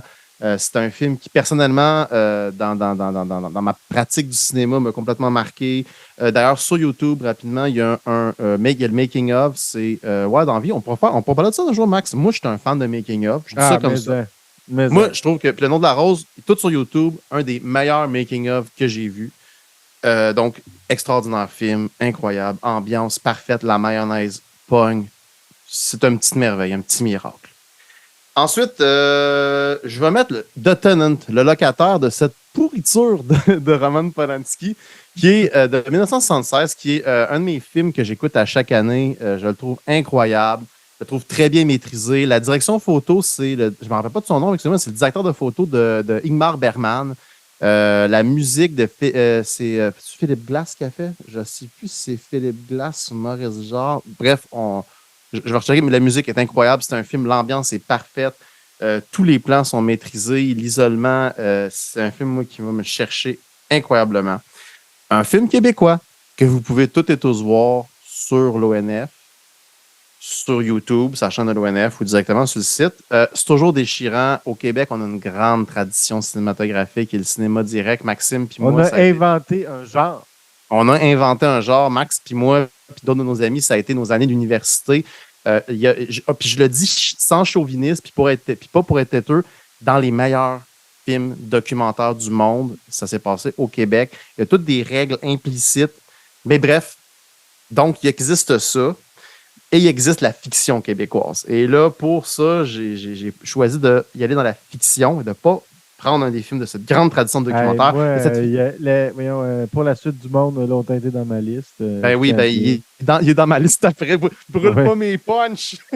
Excuse-moi. Mais moi, j'ai mis Le Chat dans le sac de Gilles Groux, grand documentariste qui a fait notamment un documentaire révolutionnaire qui est interdit au Québec, s'appelle 24 heures ou plus. Il a fait une fiction tourné un peu comme un documentaire, s'appelle Le Chat dans le sac. C'est la fin de la relation amoureuse entre un jeune prolétaire canadien-français puis une jeune bourgeoise juive de Outremont. Puis à travers leur relation, c'est tout un peu des questionnements existentiels du Québec des années 60. Il est magnifique. Bobine 35 mm, incroyable. Il y a des plans de la campagne québécoise. C'est un film en noir et blanc là, sur une bande sonore de Miles Davis. Incroyable. Ambiance extraordinaire. Super beau film. Genre, je vous le dis, je tiens une cap dessus, il n'y a aucun plan à changer dans ce film-là. Chaque plan de ce film-là est une exposition d'art. Ensuite, j'ai mis La Passion du Christ, film très controversé, notamment parce que, bon, j'adore comment ils ont injecté de la vie dans des Caravages. On a parlé beaucoup de la violence du film, mais là-dessus, il y a un grand anthropologue qui s'appelle René Girard, un philosophe et anthropologue que j'aime beaucoup, qui lui dit mais c'est pas particulièrement plus violent que les crises Grunewald ou les peintures espagnoles du 14e siècle.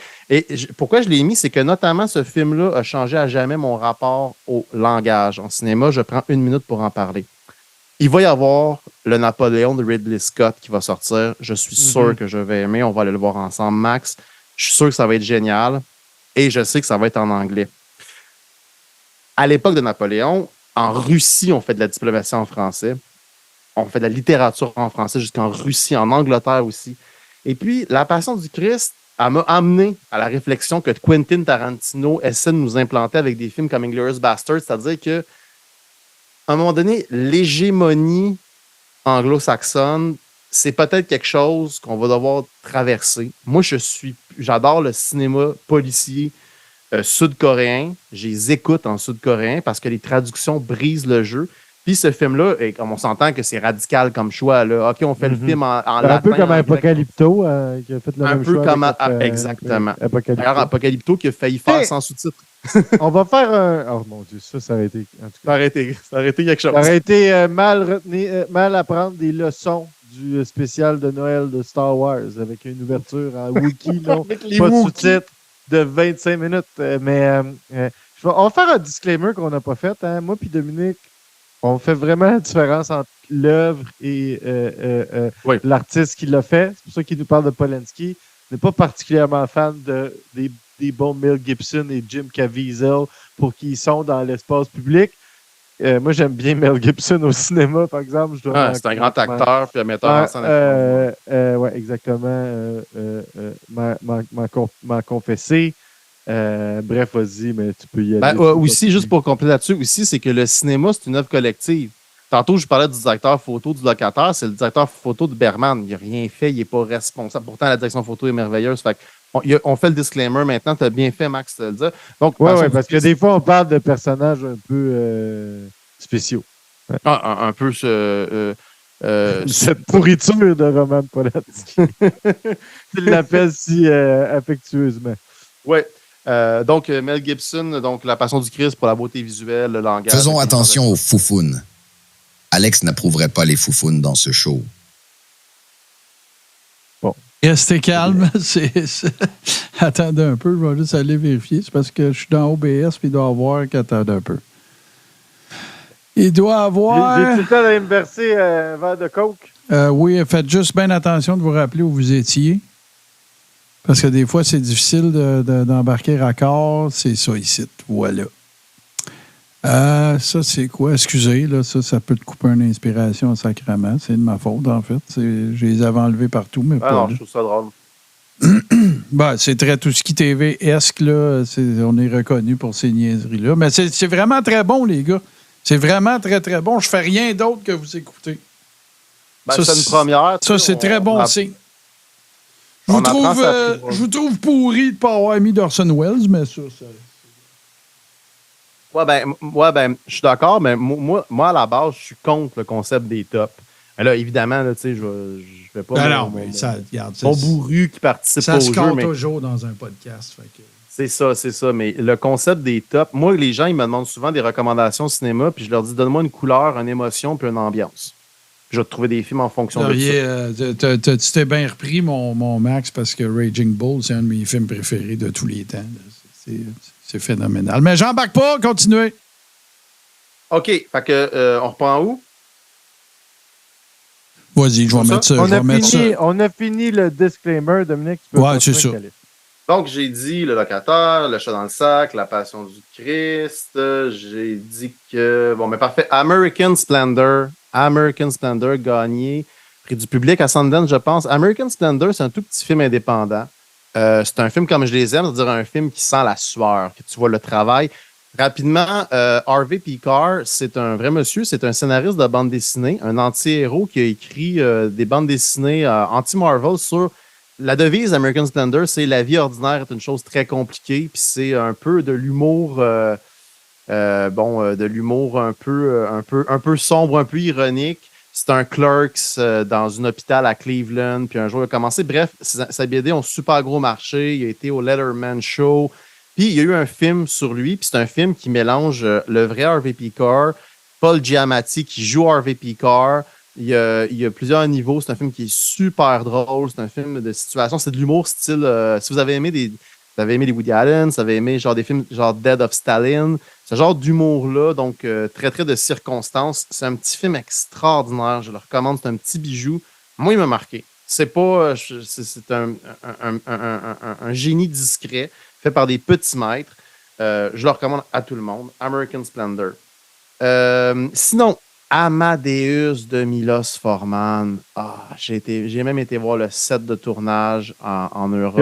Je suis allé le voir avec l'orchestre métropolitain à la Place des Arts. Ah ouais. C'était vraiment super. C'est un film... écoutez, c'est un film divin. Il est magnifique. Il t'emporte. Comment dire? C'est une fiction à partir d'une rivalité supposée entre Salieri, compositeur... officiel de l'empereur d'Autriche et Mozart. Et autour de cette fiction, c'est une romance. Qui est complètement anachronique. Il paraît qu'en fait, Salieri était super correct avec Mozart, l'hébergeait et tout. Là, ce qui est mis en scène dans le film, mais c'est tout le temps avec des intérêts mal intentionnés derrière ça. Maxime, j'ai une petite anecdote juste pour toi. Il est comme quasiment fait sur mesure. À la base, Mozart devait être joué par Mark Hamill, Luke Skywalker. Mark Hamill, tu connais l'anecdote? Non.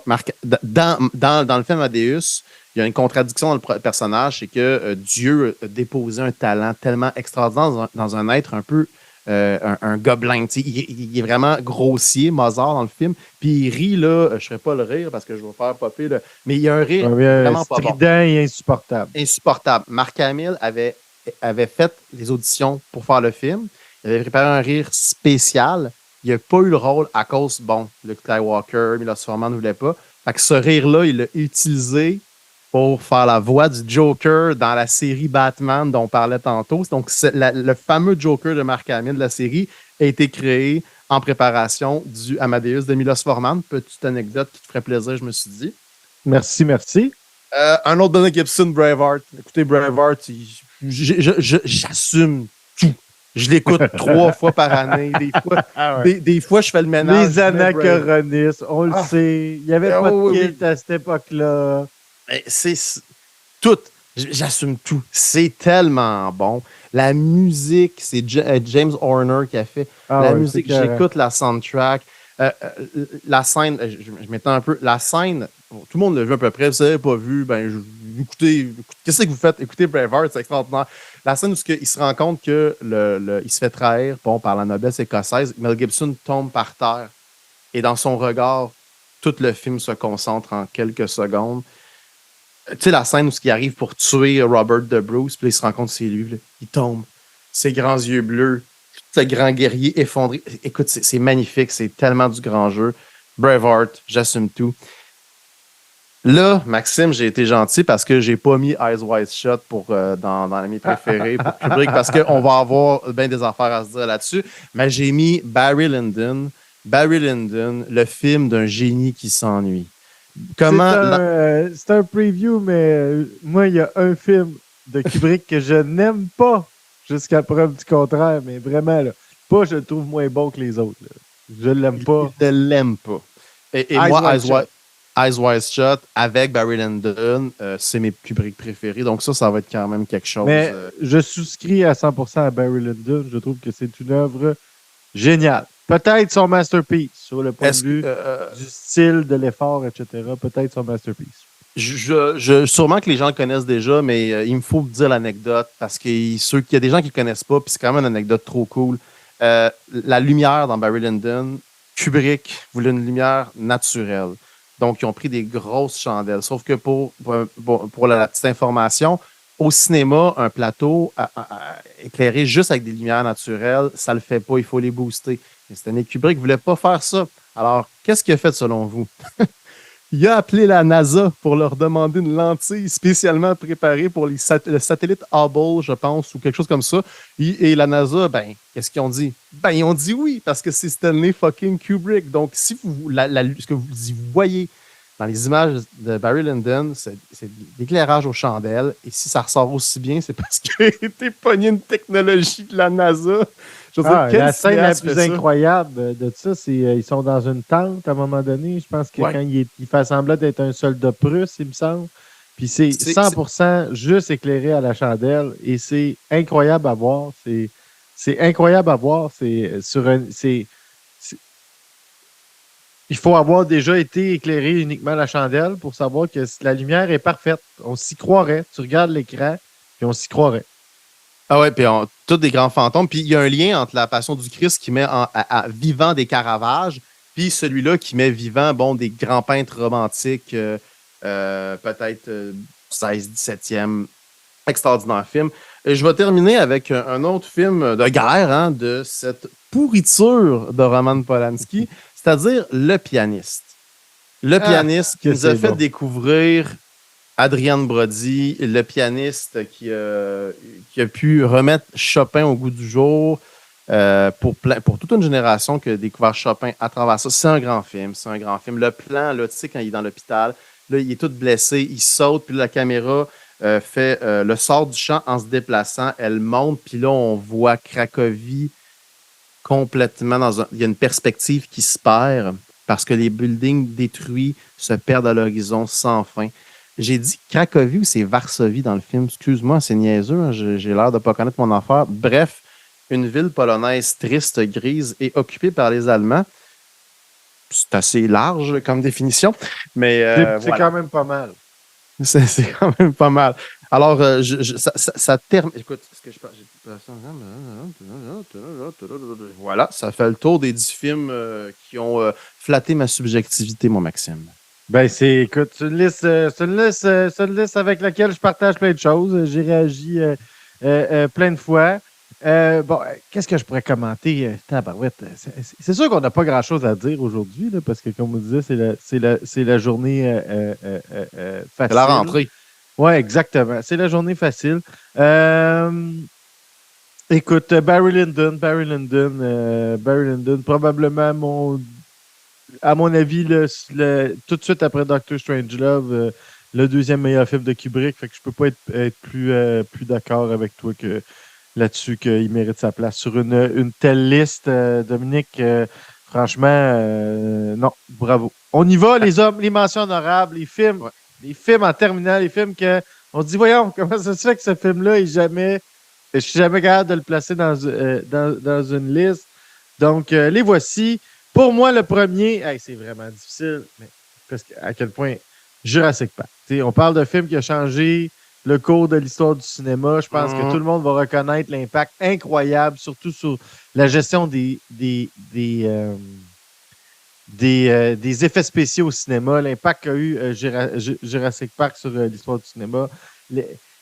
On va en parler, là, mais il n'y a jamais aucun autre film dans l'univers de Jurassic Park qui a à côté Jurassic Park. Je veux dire, on écoute les autres Jurassic Park uniquement parce que le premier existe, puis pour essayer de retoucher à ce moment de génie qui a été le premier film de Jurassic Park.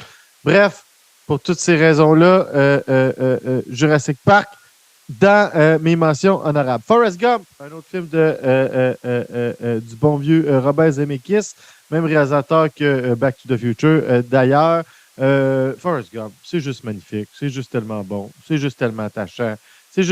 C'est comme mon père comparait ça à un long bye-bye de 30 ans d'histoire des États-Unis, puis c'est vraiment la meilleure comparaison qu'on peut faire. C'est des moments, on vit les 30 glorieuses, là, essentiellement. On vit les 30 glorieuses à travers les yeux d'un personnage qui est un peu simplet, mais qui n'est pas complètement idiot non plus, qui fait des grandes choses, qui, malgré sa compréhension, traverse des moments historiques de l'histoire des États-Unis, mise en scène avec des personnages incroyables, trame sonore incroyable, c'est touchant. Forrest Gump, c'est juste vraiment bon. C'est juste vraiment bon. Alors, moi, tu as parlé de Barton Fink, mais moi, le film qui m'a amené aux frères Coen, que je trouve extraordinaire des frères Coen, c'est The Big Lebowski. Je suis un amateur quand même de comédie, les choses très drôles. J'aime beaucoup ça. Le Big Lebowski, c'est la comédie qui, avec Doctor Strangelove, me fait autant, sinon plus rire à chaque fois que je l'écoute. Il y a des scènes, il y a des moments incroyables dans ce film-là de pure comédie. Ça mélange le style moderne et le burlesque en même temps. La scène en auto où il fume un joint en même temps qu'il boit une bière en tapant dans le plafond, en écoutant du CCR. Puis là, il s'échappe le joint entre les jambes, ça le brûle, il sac du whisky. Il finit par rentrer dans le mur. C'est juste tellement cave et tellement drôle à la fois. La performance de John Goodman, du début jusqu'à la fin, chacune de ses interventions, il tire la rampe. The Big Lebowski, écoutez ça. Un autre de John Carpenter, Halloween. Halloween, mention honorable pour moi. Halloween, c'est un film de génie. Je pense que The Thing est un peu supérieur. Je ne l'ai pas mis dans la liste parce que moi, j'ai une préférence pour les films de slasher dans le genre en cinéma d'horreur. Donc, je mets Halloween parce que ça se veut un pastiche puis un hommage à Hitchcock, t'en as parlé. Moi, Rear Window, ça aurait pu être dans mes listes aussi. Mais parlons de Psycho, parlons d'un paquet de règles que met en place John Carpenter. Le fait qu'on voit à peu près aucun meurtre à l'écran, qu'il y a très peu de sang, que tout est suggéré par la musique, l'ambiance, puis de shape, ce film-là, Halloween, est extraordinaire. Bon, on veut dire des choses controversées, on va dire des choses controversées. Le prochain film sur ma liste, c'est Rocky. Et je vais dire quelque chose de controversé.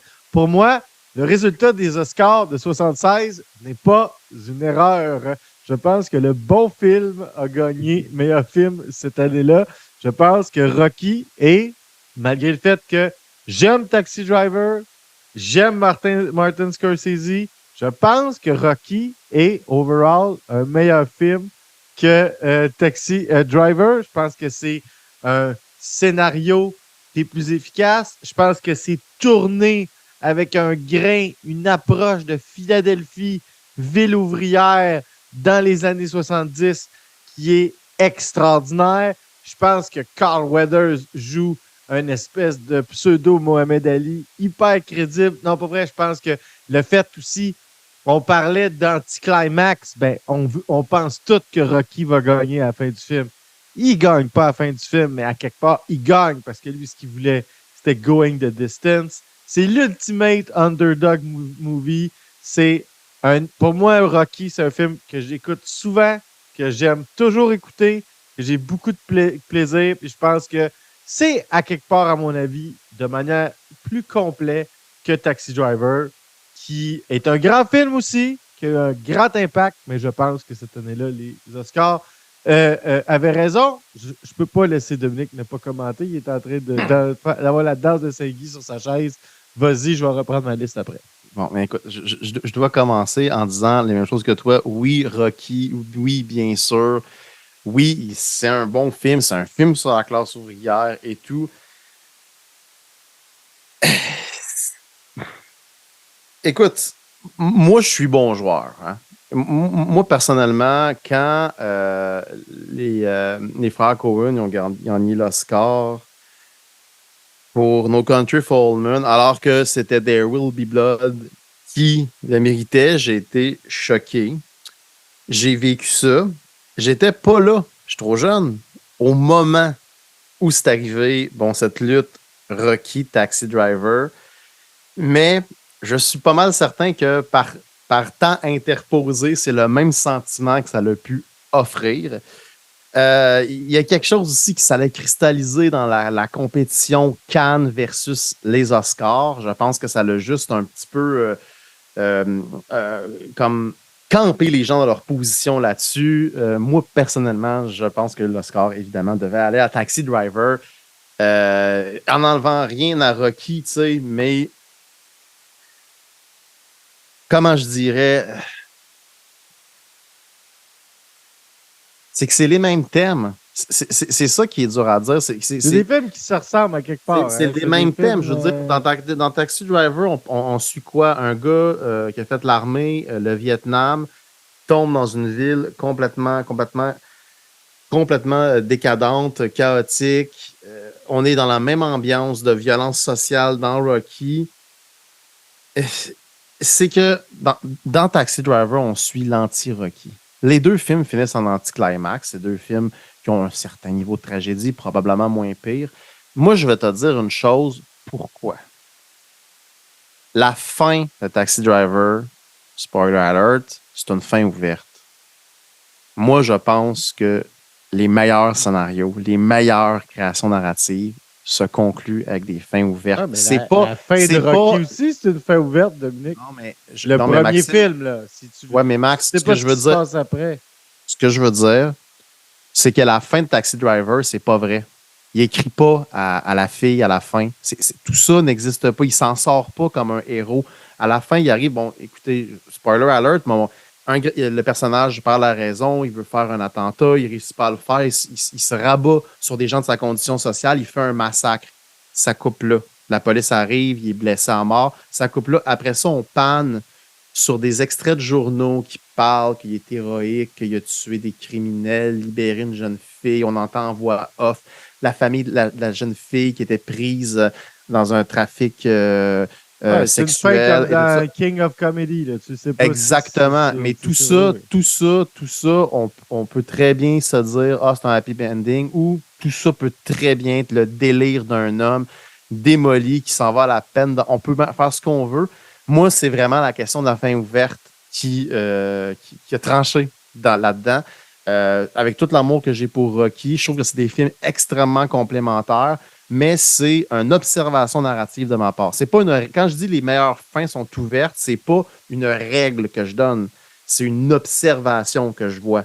Il y a une proportion de grands scénarios qui, pour moi, rentrent toutes dans les fins ouvertes. Si vous voulez un exemple, la fin de Taxi Driver, scénaristiquement parlant, c'est un peu comme la fin du film de Thing de Carpenter. Vous pouvez en faire ce que vous voulez. C'est un film complet qui se clôt lui-même. Rocky, c'est une autre expérience. Il nous amène dans une suite où on s'attache au personnage et on grandit avec lui. C'est une toute autre expérience. Je vais poursuivre ma liste là-dessus. Vas-y. Hein? C'est ça. Parce que sinon, on va commencer. Je vais te poser la question. Est-ce que tu penses que Taxi Driver est en fait un remake de The Searcher de John Ford?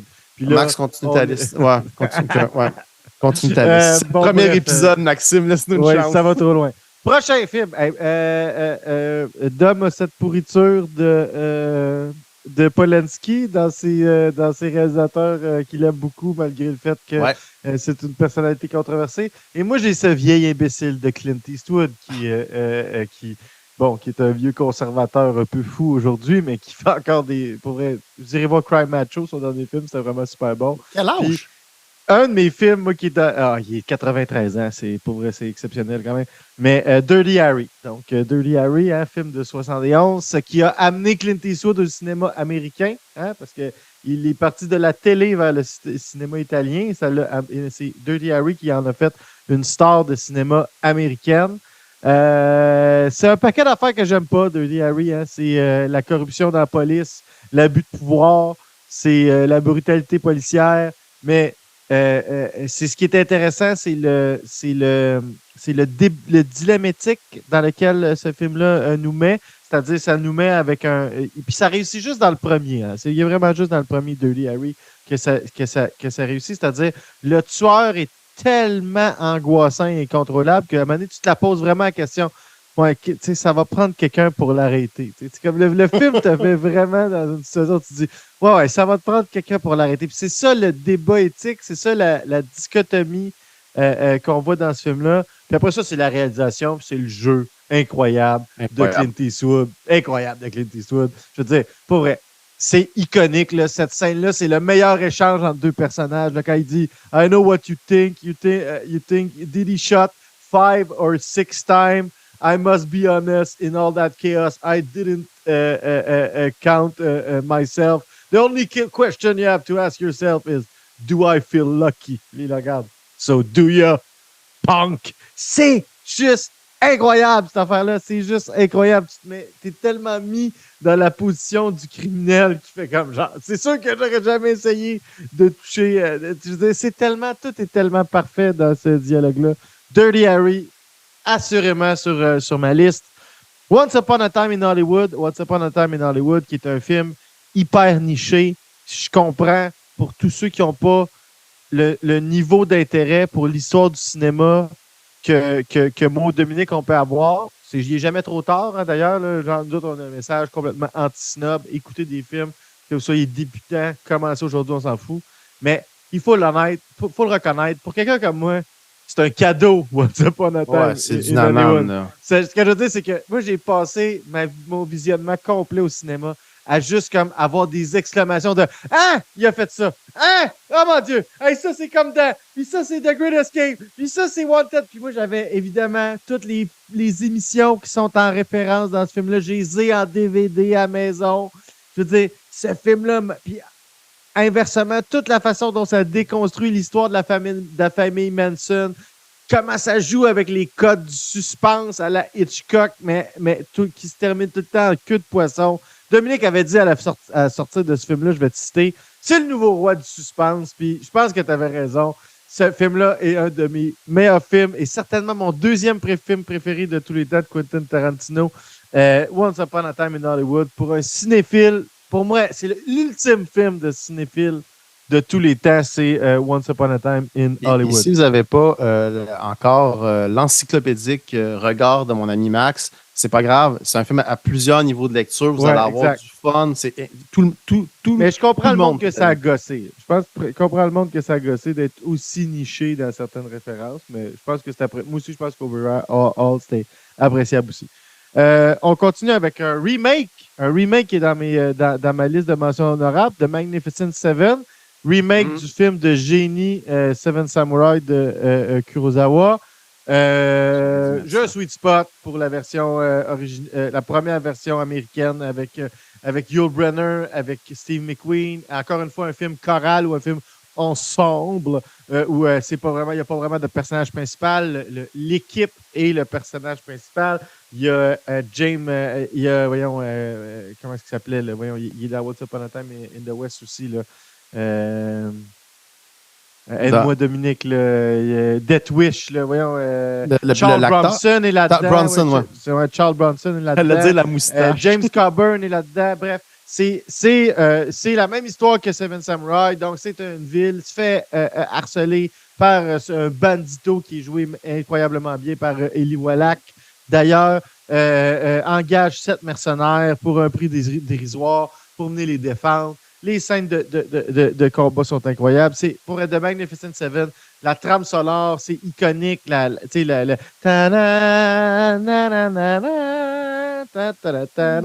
vient de là. C'est super bon. À réécouter au moins une fois par année.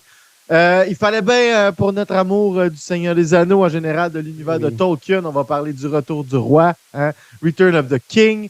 À mon avis, le meilleur opus et probablement le meilleur film de la carrière de Peter Jackson, à mon avis, Le Retour du Roi. Je suis allé le voir au cinéma cet été. J'ai pleuré au cinéma tellement c'est touchant, les moments de ce film-là, c'est grandiose. Le speech de Théoden, genre au Cavalier du Roi, avant de sonner la charge, ça bat le speech de William Wallace dans Braveheart, et ça, c'est pas rien. Return of the King, des effets spéciaux qui ont 20 ans cette année, puis qui sont plus beaux que tout ce qu'on voit aujourd'hui dans des films puis des productions du même genre. Les gobelins, c'était du vrai monde qui était sur un vrai set, qui se donnait avec des armures qui faisaient clic et clic pour vrai. C'est le film, un des films les plus épiques de tous les temps. C'est grandiose, Return of the King. Et on va terminer avec un film qui a longtemps été dans ma première liste de 10, qui, si je suis ça 100% objectif, devrait y être, en fait. Je l'ai mis dans mes mentions honorables, parce qu'à un moment donné, il faut faire des choix difficiles, mais 12 Angry Men, 12 hommes en colère, on parle de ton amour des huis clos. Moi, c'est mon... si j'ai un huis clos que je trouve qui est d'une qualité, qui est percutant sur le propos, la façon dont c'est tourné, le jeu, la critique d'une certaine Amérique, du racisme ambiant et systémique qu'il y avait, puis qu'il y a encore aux États-Unis, mais qui était probablement pire à cette époque-là. C'est 12 Angry Men, un grand film, grandement joué. Fait que c'est nécessairement le dernier film sur lequel je voulais parler. Hey, j'ai fini mes 3 films, je l'ai fait. As-tu des commentaires? Sinon, vas-y avec tes derniers films. On close ce premier épisode-là qui a été, je vais faire les commentaires. À ma foi, mémorable. Max, mon Dieu que j'aime pas ça, les listes. Là, vois-tu, t'as parlé de Kurosawa. Là, je dois dire aux gens, oui, Seven Samurai, écoutez Ran de Kurosawa, c'est un film de 3 heures de samouraï. Ah, mon Dieu que j'aime pas les listes. Là. Je suis tout perturbé. Après ça, Maxime, j'adore Théodème. Quel grand speech. À un moment donné, on aura le bras de fer. William Wallace, le roi Théodème. Pour vrai, je vais te dire, Max, t'es un trooper dans la vie, on est chum depuis longtemps, t'es un trooper, fait que je vais considérer que t'as pogné à POC sur plein de films que je pouvais pas mettre. Puis sérieux, genre, c'en est complémentaire. Le Seigneur des Anneaux, j'ai pas pu le mettre. Puis mais oui, Le Seigneur des Anneaux, c'est un film que je côte à tous les jours de ma vie, tu sais. Bon, mais bref, je souscris. Je considère que c'est un travail d'équipe parce que je n'aime pas les... c'est ça. C'est une liste de 60 qu'on a faite à 2. Là. Là. Fait que les mentions spéciales, il y a quand même des petits accrochages. Mais notre seul match à date, c'est The Good, The Bad and The Ugly. C'est intéressant, ça. On va faire un épisode là-dessus. OK. C'est notre seul match? Ouais, à date. Ouais. C'était quand même impressionnant. Écoute, mention spéciale, The Great Dictator, ou The Dictator, c'était pas une traduction de mon Dieu, de Chaplin, quand on passe au parlant aussi, puis Charles. C'est intéressant, tu sais. Tu sais, imagine, là, tu sais, comme on dit tout le temps, quand tu as une tribune, c'est important ce que tu dis. OK, mais il n'y a jamais personne qui est dans la situation d'être un producteur, auteur, réalisateur, comédien, qui joue un des personnages les plus importants du monde à son époque, qui est muet, et que là, il y a une tribune dans les premières fois de l'histoire de l'audiovisuel. la pression est pas pire. Puis Chaplin choisit de l'utiliser pour le speech incroyable à la fin sur un speech antifasciste sur la fraternité, l'amour.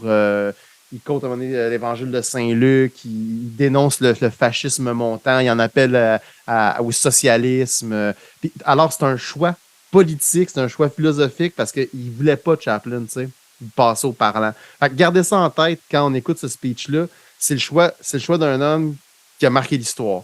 Fait que mention spéciale. Mention spéciale, celle-là, Max, parce que je voulais quand même avoir quelques shots pour Eyes Wide Shut, parce que je pouvais pas le mettre. J'ai mis Barry Lyndon dans mes préférés subjectifs. Fait que je voulais quand même que je mette Eyes Wide Shut. On ne veut pas vous vendre de punch, mais on veut quand même vous mettre en salive. Là. On va avoir un épisode où il y aura une confrontation épique. Là. On va réécouter Eyes Wide Shut et Jackie Brown, parce que Dominique n'aime pas Jackie Brown. Et moi, c'est un de mes Tarantino préférés. Donc ça s'en vient très bientôt. Vous écouterez ça. Ça va être, à mon avis, puis là, on s'est dit que là-dessus, en plus, on allait les écouter ensemble, les films. Ouais. Donc, on va les réécouter ensemble. Donc, vous écouterez ça s'en vient dans très peu de temps. Mais je serais pas d'accord, fait que je dirais rien. Là. Moi, je n'ai pas aimé ça. Mais bref, donc, ça s'en vient. Eyes Wide Shut, rapidement. Maîtrise extraordinaire des couleurs. C'est l'adaptation d'un roman et d'une pièce sur la montée des tensions sociales, de l'antisémitisme à Vienne, qui a transposé dans un New York qui est en fait tourné à Londres, si je ne me trompe pas. Il y a des effets spéciaux qui ont été... il y a plein d'anecdotes autour du tournage, des accointances scientologues de Tom Cruise. Il y a plein de théories du complot farfelues vraiment intéressantes qui mettent du crunchy. Dernier film de Kubrick, fait dans la douleur. Avant de passer à l'autre, il y a une scène à un moment donné où Tom Cruise marche dans la ville, mais il n'a pas filmé en travelling arrière. Il a fait un travelling arrière de la ville sans Tom Cruise. Il a projeté l'image sur un écran et Tom Cruise marche sur un tapis roulant. Et l'effet que ça fait crée un effet onirique, c'est-à-dire comme like a dream, qui a l'air d'un rêve. Puis c'est juste un coup technique de génie. J'adore ce film-là. Fear and Loathing in Las Vegas pour me réconcilier avec Max. parce que on peut pas oublier le punk du cinéma, qui est un amour pour moi, qui est mon cher Terry Gilliam. Que j'aime, puis je trouve qu'il y a plein de bons films, Terry Gilliam. J'ai réécouté un film, un de ses premiers, avant les Monty Python, dernièrement, que j'adore, Jabberwocky, une comédie crade de Moyen-Âge. Fait que je trouve que Fear and Loathing, c'est un film qui synthétise bien on pourrait faire des épisodes là-dessus. 12 Monkeys, Brazil, le Baron Munchausen. Moi, je suis grand fan de Terry Gilliam. Ouais, je suis en train d'haïr mes listes aussi parce que j'en ai aucun sur aucune de mes listes. Mais voilà. Fait que c'est vraiment... prenez Fear and Loathing comme un film emblématique qui englobe l'ensemble du travail de Terry Gilliam.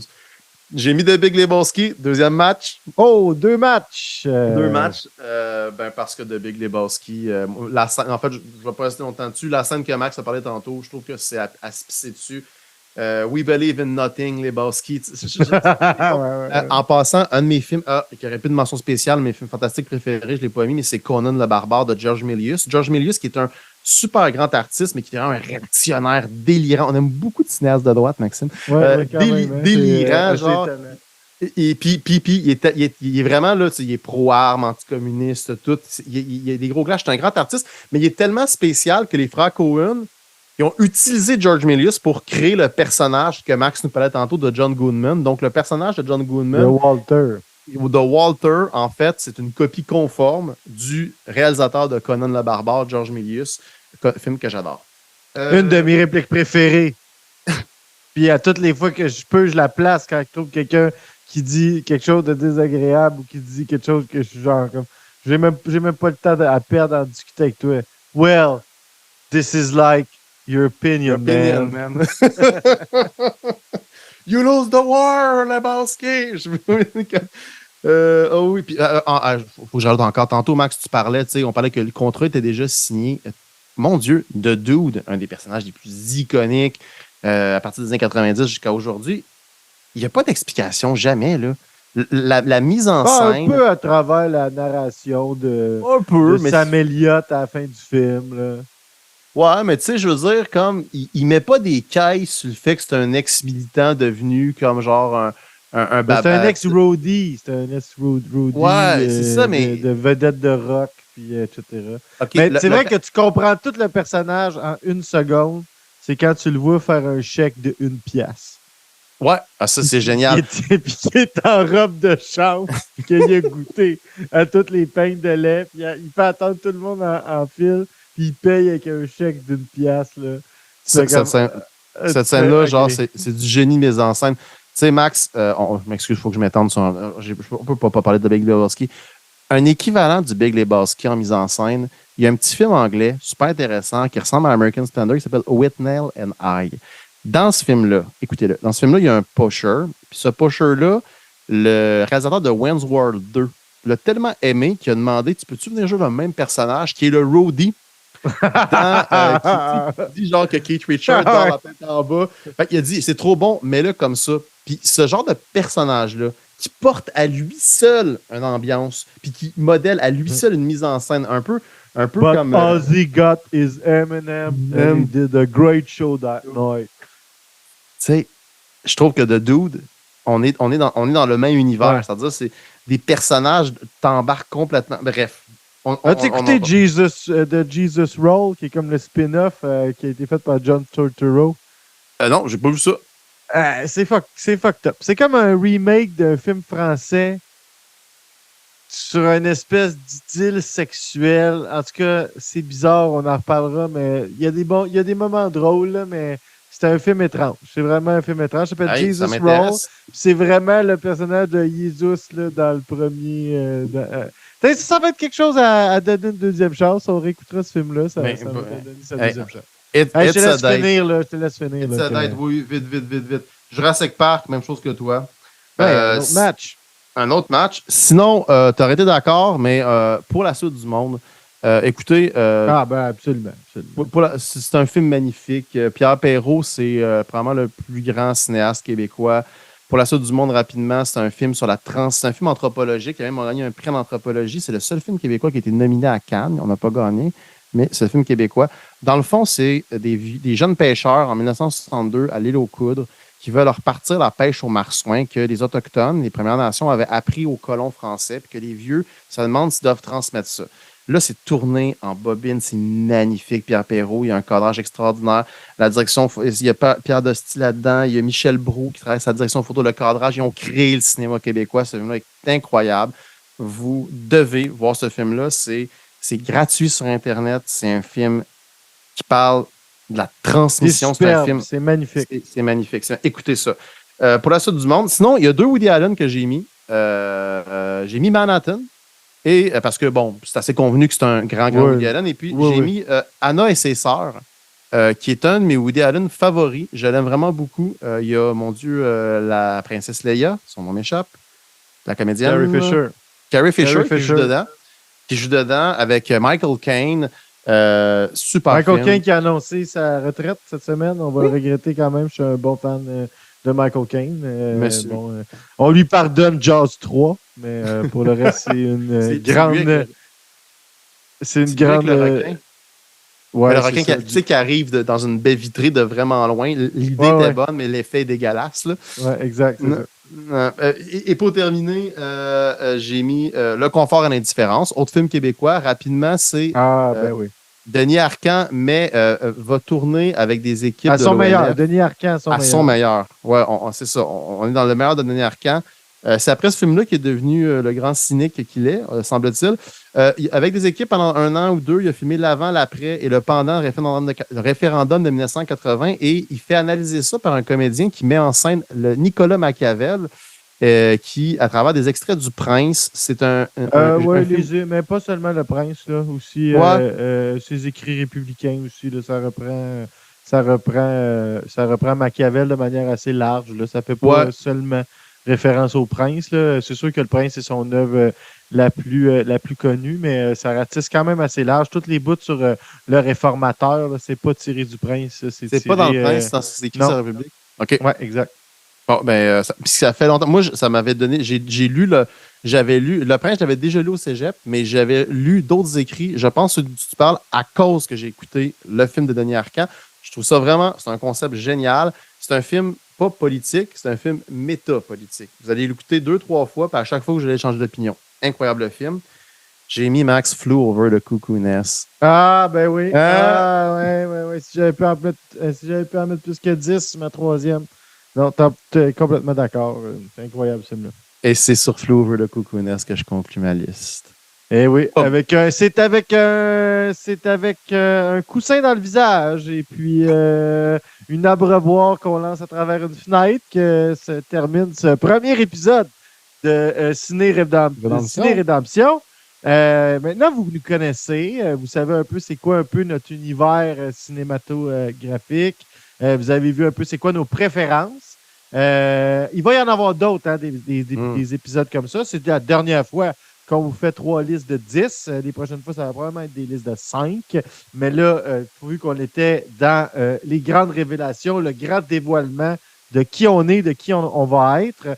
Donc, ça va revenir, ça, quelques fois dans l'année. Très certainement, la prochaine va concerner le cinéma d'horreur avec l'Halloween qui s'en vient. Mais d'ici là, on va vous offrir plusieurs épisodes où là, on va vraiment être dans... On revisite des mal-aimés du cinéma. Je pense qu'on peut immédiatement, Dom, annoncer c'est quoi le sujet qui va être... les 2 films qui vont être présentés au prochain épisode, puis on va vous laisser là-dessus. Je te laisse faire la grande annonce. Je remercie aux gens qui ont pris le temps d'écouter.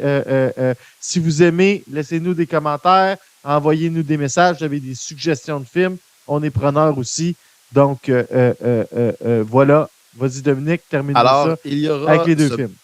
Il y aura ce premier concept de plaidoirie que Maxime et moi allons faire en 2 temps, chacun sur un film mal aimé, pas aimé par l'autre, l'un l'autre. Et les plaidoiries seront écoutées. Et le premier sera Maxime qui défend Indiana Jones et le crâne de cristal. L'avant-dernier Indiana Jones qui est sorti. Le royaume du crâne de cristal. Le royaume du crâne de cristal, voilà, que j'ai réécouté voilà. Alors, Max va vous faire une plaidoirie là-dessus. Et pour ma part, je vais vous défendre The Lost World, le second film de Jurassic Park avec Jeff Goldblum, qui reprend son rôle de Ian Malcolm de 1998, il me semble. Exactement, précisément. Alors, c'est un rendez-vous. On va préparer nos arguments. On a hâte de vous voir. Écrivez-nous. Merci beaucoup. Ouais, bonne semaine. Restez à l'écoute de Tout ce qui TV. Et puis, on espère que vous avez aimé ça. Salut.